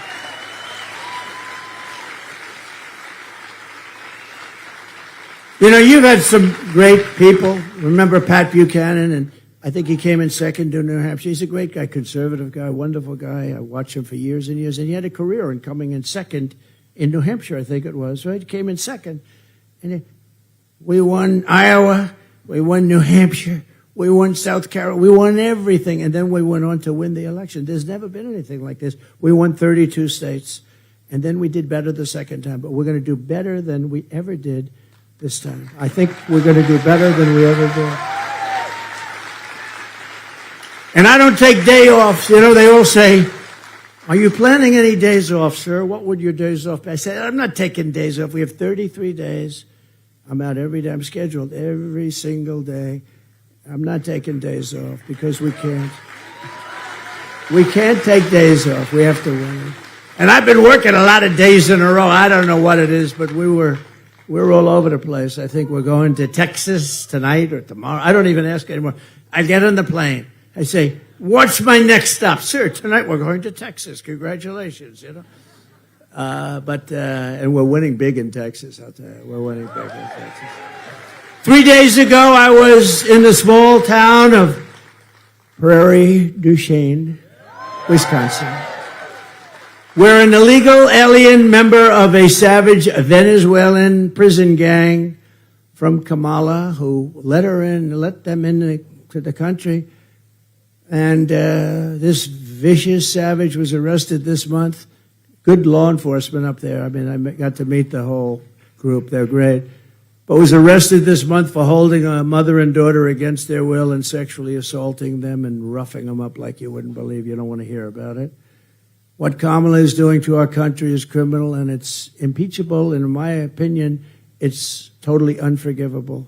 She's allowing people to come at levels like nobody's ever seen. And the corrupt media is outraged that I keep talking about migrant crime and the migrant crime epidemic.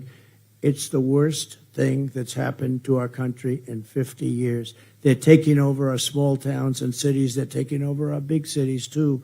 Look at New York. Look at Chicago. Look at Los Angeles. Look at our biggest cities. They can't move. They can't function. The crime is through the roof. And if you fight it, you get indicted. The mayor of New York, you fight it, you get indicted. He was appalled at what was happening, and they indicted him, and I predicted it. I said he'll be indicted within a year because I saw he was saying, this is horrible. This is horrible for our city. I mean, we have thousands and thousands of people all over the streets, and they're rough people. They're rough people. And I say they come from prisons. They come from mental institutions. They're terrorists. These are tough people. And I'm outraged that Kamala Harris keeps importing. They keep coming. But the other day, 2 days, she's getting killed in the issue, and I think it's maybe the most important. Right now, it may be the most. To me, it's the most important issue. You know, inflation, we can solve it. So many things we can solve. When you let 21 million people in our country, and let me tell you, if she's here for 4 years, she'll have 200 million people in our country, and they will likewise come from prisons and mental institutions. So I'm outraged that over 13,000, the exact number is 13,099, convicted illegal alien murderers are now on the loose. They allowed to come in over 13,000 murderers, many of them murdering many more than one person. They're murderers. And they're out there someplace. Who knows? We may have a few in the room. Would anybody like to raise your hand? No, think of it, 13,000. It's 240,000 very serious, but it's actually 644,000 major criminals came in with the 21 million people. This is more, you know, if there's a murder, you ever watch, there's some murder escapes jail, they have a dragnet, they have a big dragnet, they're looking all over every city, every state, they're looking. We got 13,000 people that are worse than any criminal that we've been looking for a long time. I mean, you have some of these guys have committed 10 murders, 12 murders. Many were on the death chamber. They're going to be executed. They said, why should we execute them? Do you know the money that they're letting all their prisoners out of jails? They're taking all their gang members in town and they're letting them out. Caracas, Venezuela, crime is down 72%. They're down because they're taking all their criminals and putting them here. I'm outraged at Kamala Harris freed 2 illegal alien thugs who assaulted, kidnapped, and murdered a 12-year-old girl named Jocelyn. You know all about Jocelyn. I'm outraged that Kamala released into America the predator who murdered Laken Riley, beautiful Laken Riley. Is going to be a nurse. She was at the top of her class, always was at the top of her class. Beautiful person, a great family, by the way. I'm outraged that she let in the savage who raped and murdered Rachel Morin. Kamala let her in. She murdered him. In my opinion, Kamala murdered him, just like she did, just like she had a gun in her hand. I'm outraged on behalf of every American family because, remember, Kamala was the border czar. She was appointed. Now she doesn't want that title, but she had that title for 3.5 years. And I'm really outraged when I look at the television screen a few days ago and I see her up there trying to justify how well she did on the border.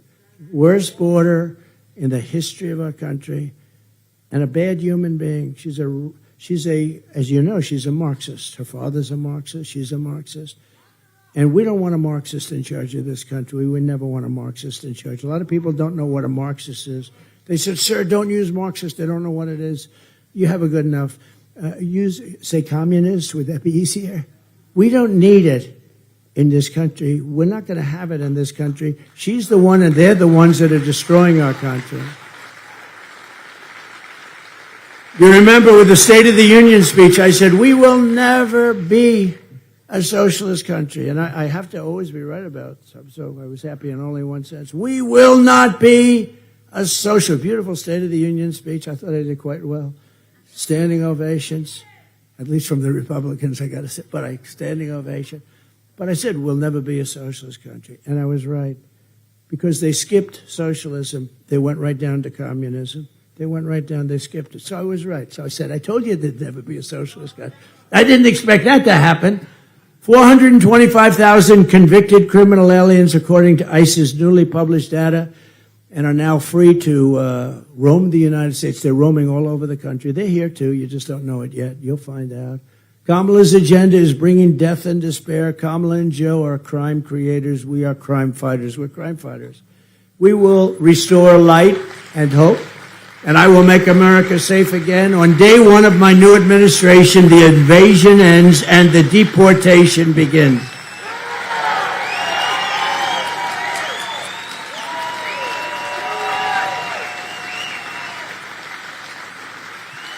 I will stop all migrant flights to Wisconsin and every other state. Can you believe it? They were saying, no, we're fighting on the border. We're fighting. You know, they had to. They're not really, because they want them to come in. They want them to vote. We're fighting on the border. We're fighting. And then we find out that big Boeing airplanes are flying over with hundreds of thousands of people and dumping them into towns and little cities and states all over the Midwest and all over our country. They're here. They fly in. They're saying how much they're fighting it. And then we learn that they're flying them in. Well, that means that it's a big con job, because they're flying them in. They're in airplanes. I will shut down all entries through Kamala's migrant phone app. She's got a phone app. And you know who it's meant for? The cartel heads. The heads. So the cartel heads call the app and they tell them where to drop the illegal migrants. This is the administration. It's not even believable. But those people back there, the media, are so corrupt, they don't even want to write about it. They don't want to write about it. They're corrupt. I will send in federal law enforcement to liberate every Midwestern town that has been taken over by migrant gangs and criminal alien thugs. We will send them back, and we will take back our country soon.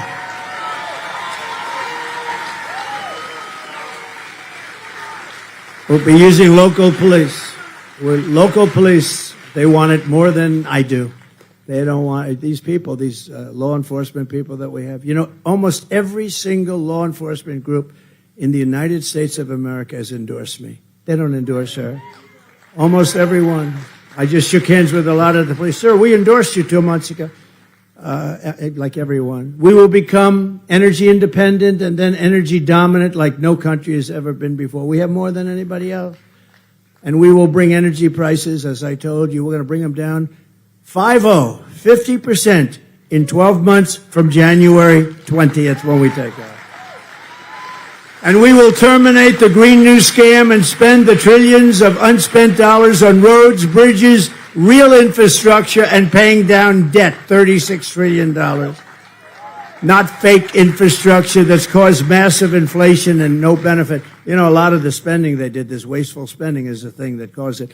I think energy caused it, number one, what they did with energy, but I think that the spending was a big factor, too. I will settle the war in Ukraine before I even take office. I'll settle it as president-elect. I met with President Zelensky the other day. I know President Putin very well. I'll get it settled. I will end the chaos in the Middle East, and I will prevent World War III, something nobody else can say. And we will rebuild our cities, including Washington, D.C., making them safe, clean, and beautiful again. And we will keep the U.S. dollar as the world's reserve currency. Right now, it's under threat. It's under siege. It's horrible what's going on. If we lose the world's reserve currency, that's like losing a war, isn't it? That would be like losing a war, maybe worse in many ways. Then we would be a third world nation. This is how we will end the era of inflation, mayhem, and misery under Kamala and Joe Biden, Crooked Joe, and unleash safety, prosperity, and peace for Americans of every race, religion, color, and creed. It's so important. We're going to make this country so good, and we're going to do it fast. The hardest thing we have to do is solve the crime problem. The crime problem is out of control. It was out of control before the migrant situation, but now it's crazy. Together, we will deliver low taxes, low regulations. We will deliver low energy costs, low interest rates, low inflation, and everyone's going to be able to afford groceries again, a car again, and a home. You can't afford cars. You can't afford homes. Interest rates have gone from 2% to 10%, but it's really much higher because at 10% you can't get any money, so it's obviously not 10%. They say 10%. I said, you don't get the money, so you have to go higher. We will stop the invasion, end migrant crime, support our great police, strengthen our military, build a missile defense shield, which we're entitled to, keep critical race theory and transgender insanity the hell out of our schools, and we will keep men out of women's sports.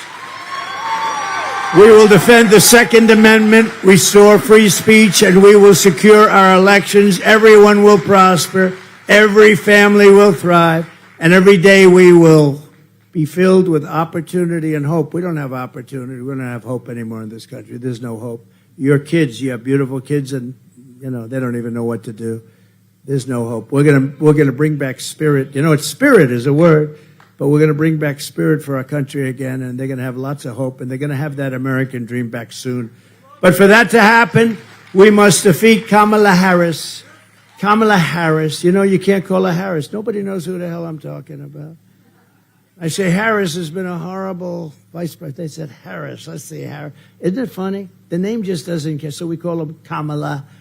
But we'll defeat her, and we must stop her country-destroying liberal agenda once and for all. She's a radical left lunatic. Remember, early mail-in voting is underway, so vote, vote, vote. You got to get going.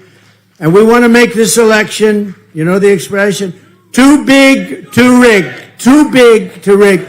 Because at a certain size, they can't do it. They're going to say, oh, geez, this is tougher than we thought. Because they have no shame. On November 5th, we will save our economy, we will save our country. It will go down as the most important day in the history of our country. We will rescue our middle class. We will reclaim our sovereignty and restore our borders. And we will put America first. We will put it first always. We will make America powerful again,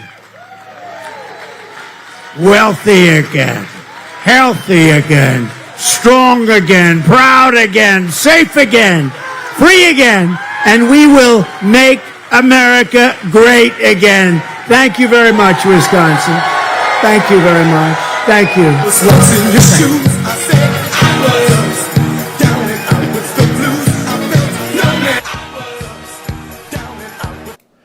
All right, so I hope I don't get dinged for that 4 seconds of music, but maybe I will. Who knows? Maybe they won't catch it. In any event, just to let you know, right now it is 4:19 p.m. Eastern. He is supposed to be on stage at 6 o'clock Eastern. Let me just make sure that time is correct, because at this point, I don't see how he makes it. I mean, it's basically an hour and a half ride away from where he is now to where he needs to be. And so I haven't been able to determine anywhere if the next event has been canceled. Hold on, let me check one more site to see if they've updated anything. But since I know it's going to take an hour and a half, 90 minutes to get to Milwaukee from where he is right now, I don't know if he could make it there. So I'm not sure if they plan on canceling it because of debate. I had heard earlier that they were going to cancel it because of security reasons. Seeing the amount of people surrounding him right there. So he's off the stage. Let me see if I can find out what any information. All right, so he's due to speak in Milwaukee at 6 p.m. That's tight. I mean, it's 4:20 right now. He could conceivably get there in an hour and a half. Don't know if he's going to take a helicopter over or if they're going to drive, but excuse me, as of right now, it appears that 6 o'clock is on. If anything, it'll probably be a little bit late, like he normally does. he gets something, but unless I hear otherwise, we're going live at 5:30. At 5:30, I'll have the page for the giveaways that you can register as well. If you've registered before, you don't have to register again, so no big deal there. But we're gonna go with 5:30. Bless this man, dear Lord in heaven. Yes, definitely got to bless him. So if you can't make it back in an hour, basically for the 5:30, might be a little late. So I'm going to track and make sure I see that he's definitely going to go live. I mean, he's going to do his thing. And then, Wisconsin. I see that Wisconsin is an hour behind us. Now, understand that it wasn't. I have the times correct. I had already adjusted it. So Eastern time, 6 o'clock Eastern, he's supposed to be going live in Wisconsin, 6 o'clock Eastern.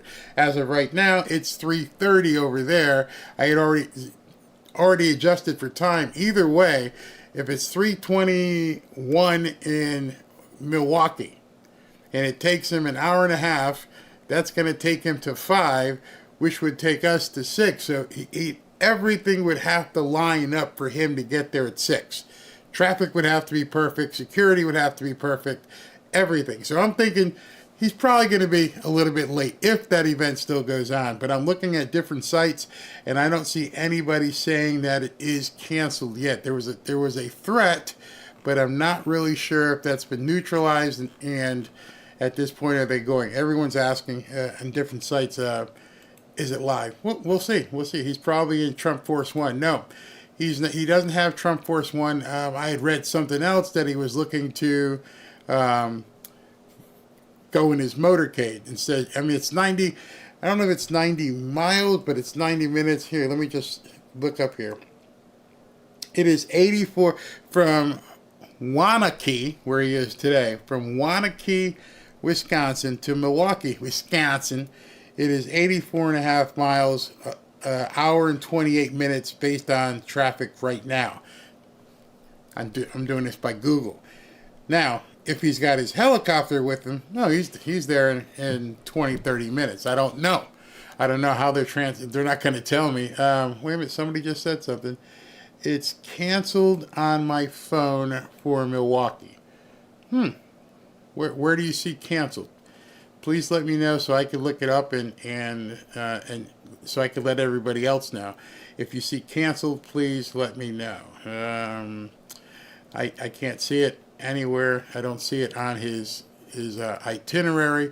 I don't have the Trump tracker, so I'm not really sure if it's on there. But either way, if it's live, I'll cover it.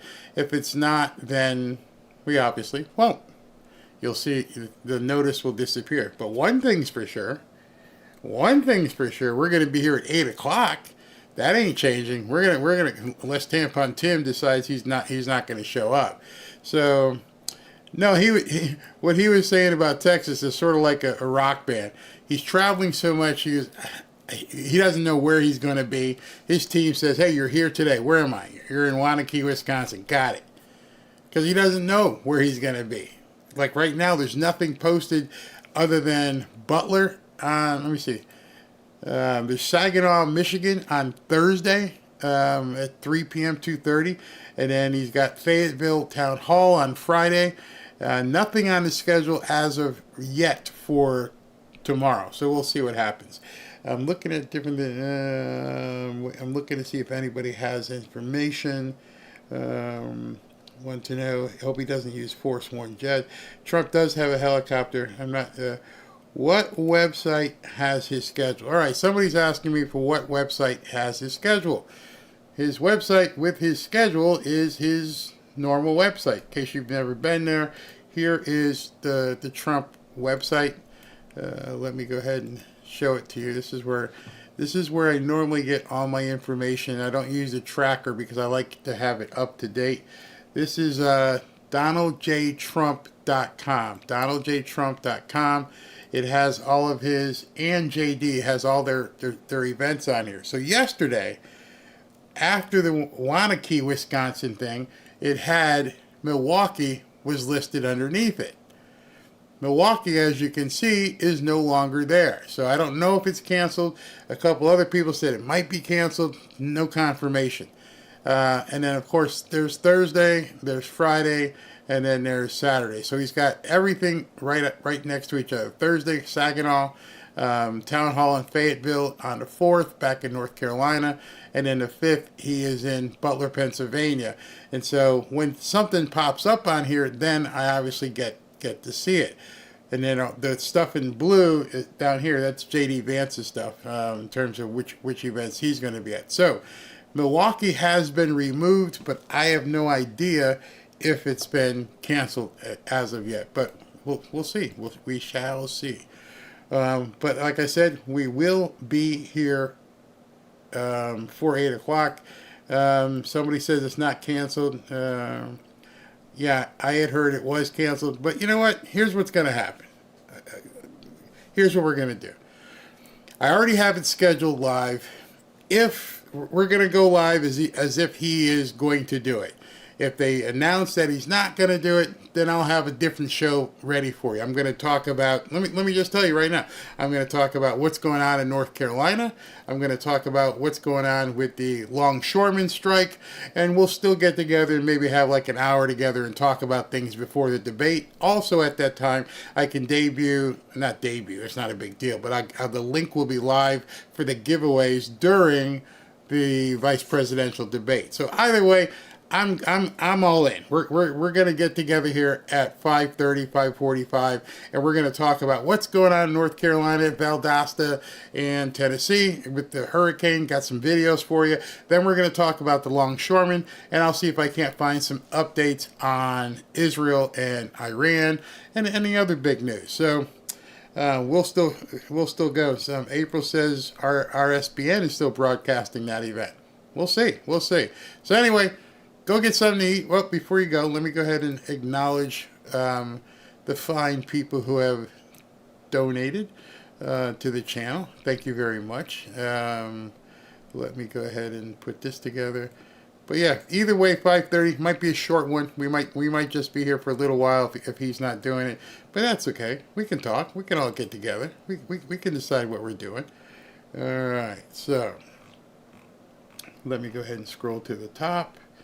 Let me remove the comment, and let's do this.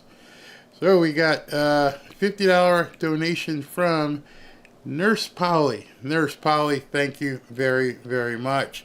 JP Corsi, thank you. The Lawnmower Detective, what a handle. Love that. Thank you. What do we have here? Let me just move this up a little bit. Okay. J Knack went to Costco this morning and everyone is buying up toilet paper and other paper goods. All right, so I got a hint for you. I got it from the Miss Prepper out there. What she did, she's like, these people are starting to get nuts. And so what Robin did is she went on to Amazon. And she went on to Amazon. They still have stock. The dog, you didn't hear the dog, but it just got delivered. So we got a whole bunch of TP. And I'm going to give you one of my tips, okay? Because when the whole jabademic was going on and people couldn't find toilet paper, all right, write this down. There are a number of commercial supply houses out there. People who supply restaurants and hotels and things of that nature. look at those places because they have huge warehouses of TP. They also have huge warehouses of cleaning supplies. So while everyone's running to the grocery store or Sam's Club or Costco, from the comfort of your computer, you can find one of these industrial warehouse places. And if you don't know, let me know and I'll find a couple for you. I bought, you ever see those giant rolls that go inside of bathroom stalls inside of commercial buildings? I mean, they're like this big. They look like tires full of toilet paper. Yeah, I got like a case of that stuff. It was really cheap. And it's got like enough toilet paper for everyone on my block for a couple of years. I mean, they look like tires. I mean, you've probably seen them. You've probably been into a bathroom where you got to sit there and just keep pulling and pulling and pulling. Yeah, go look at that stuff. Do it now because, like he said, he went to Costco this morning and everyone is buying up toilet paper and other paper goods. Think commercial. You can, even if they require you to open an account or something, these places that supply commercial facilities. I mean, one of the places, I don't know if they sell. I'll look some up if you guys need. Go-getters, I appreciate your hard work, Barry. Thank you. Lee V55, thank you very much. JP Corsi, Miss Chris, I sent Barry a huge tip to his email. Okay, I'll check it out. Just another knucklehead, my brother. I'm not really a troll, not watching train wreck debate live. Too much goober stuff. Thanks for making me choose troll in the survey. Lisa Haas, thank you very much. Just another knucklehead. You're back again. We sent 100 to Samaritan's Purse, 1,000 to Samaritan's Purse. Nice. Normally would have done. Don't do Red Cross, but I'm compelled to send to Franklin Graham and DJT. Also, yeah, we don't do anything with Red Cross. I don't trust them. Sorry, that's just me. Barbara Foley, thank you very much. Please send this to Samaritan Purse. Will do. Like I said, I'm going to try and see if I can get one of the reps on with us on Thursday night's prayer meeting. Matter of fact, I got to make sure it doesn't coincide with Trump's event, but let me just check that in a second. 808 Pineapple, mahalo. Thank you for keeping us well informed. This helps me to know what to pray for. God bless you and your family, and yours as well. Matt, check NC natural disaster election law. No voter ID. No words at this point. Sandy M, I shared your name with Instacart delivery girl, then put your name in our chat unless she wondered why I bought so much toilet paper. I hope she watched in stock. And like I said, if nothing happens, if they solve this strike, no worse for the wear. You just won't have to buy any TP for a while. There we go. Robert Cooper got 10K in gold and silver. I hope you bought it through Lear. Please tell me you bought it through Lear. Edwin Mendez, MSM, MK Ultra, silent. Yep, completely silent. Cyber and Mazzy, they are creating the problem and then Kamala will magically fix it. This is how they will steal the election. Thoughts? My thoughts on it are, she's not the president. I mean, she can show up at a meeting and she can pretend like, Joe and I sat here and negotiated. You can't negotiate anything. You can barely spell your own name. So if anything happened, then you're going to know it was set up. Then you're definitely going to know. Sandy M. Is that a new one? Okay, different one. Sandy M. Thank you. I was told by someone who works at Samaritan's Purse that there are 6 employees. Rest are 100% volunteer. She sees where the money goes. I trust them more than the Red Cross. Yep, absolutely. Do not use the Red Cross. I mean, I don't know what the number is, but I've heard that Samaritan's Purse, at least like 90% of the money that they get goes to them. Natalie Johnson, thank you, Barry, for being our eyes and ears of what's going on. God bless you and your family, and God bless you. Frankie from Hawaii, mahalo. Is this the October surprise? Soros buying the radio. Yeah, I didn't even mention that. Soros buying the radio stations. It could be. It could be. Today is October 1st. Just another knucklehead. Iran sent 250 missiles into Israel. If we didn't give them the money, they wouldn't be able to do it. Ryan, Barry, the ILA president is pissed at the South Carolina governor. Why? Why would he be mad at the South Carolina governor? What did he do? Tina, thank you. Can they change sitting presidents if we go to war? Yes. Yes. All of you should be prepared that Joe may go, I can't do this anymore, and resign. That may be the ultimate October surprise. that he steps down and then she is crowned president. There's nothing we could do to stop that. If he decides to walk away, she is the president for a couple months. Braulia, it sucks. October 19th is my birthday. I'll be 58 years old, and this is how I'm going to have to remember this birthday. Pray for it. Tomorrow, will Waltz be handing out... You get a horse shake, and you get a horse shake. Tommy Radcliffe, did any of the 13,000 murderers get 13,000 food stamps? Yeah, really. Dean P., Croatia for American Fellows. Templar Guitar, Biden, Harris, Mayorkas, and many more in this administration have committed treason against our nation. This is not hyperbole. This is fact. They must be held accountable, which is why they're terrified of Trump. Terrified of him. Dina McGowan, God, Trump, and family. S. Cater, thank you for your dedication. Thank you very much. Barry, as a retired police officer, I'm embarrassed by the behavior of some of these new generation cops. Randy, as a police officer, and I've got a bunch of police officer friends, I don't understand how that in Palm Beach they walked up and grabbed that woman like she was some sort of common criminal, put their hands on this woman, and basically threw her out like trash. That's wrong. Absolutely wrong. Cameron Weaver, thank you very much. Marcus Anderson, hey Marcus. MAGA Black. Tampon Tim reminds me of Richard Simmons. He does. Bob Trump, hope you're feeling better, brother. I'm heading to Butler on the 5th to support our great president. Thanks for keeping us on the truth. Yes, thank you for watching. Get her done. You see the statue in Las Vegas of Trump is very disturbed. You know what's really more disturbing?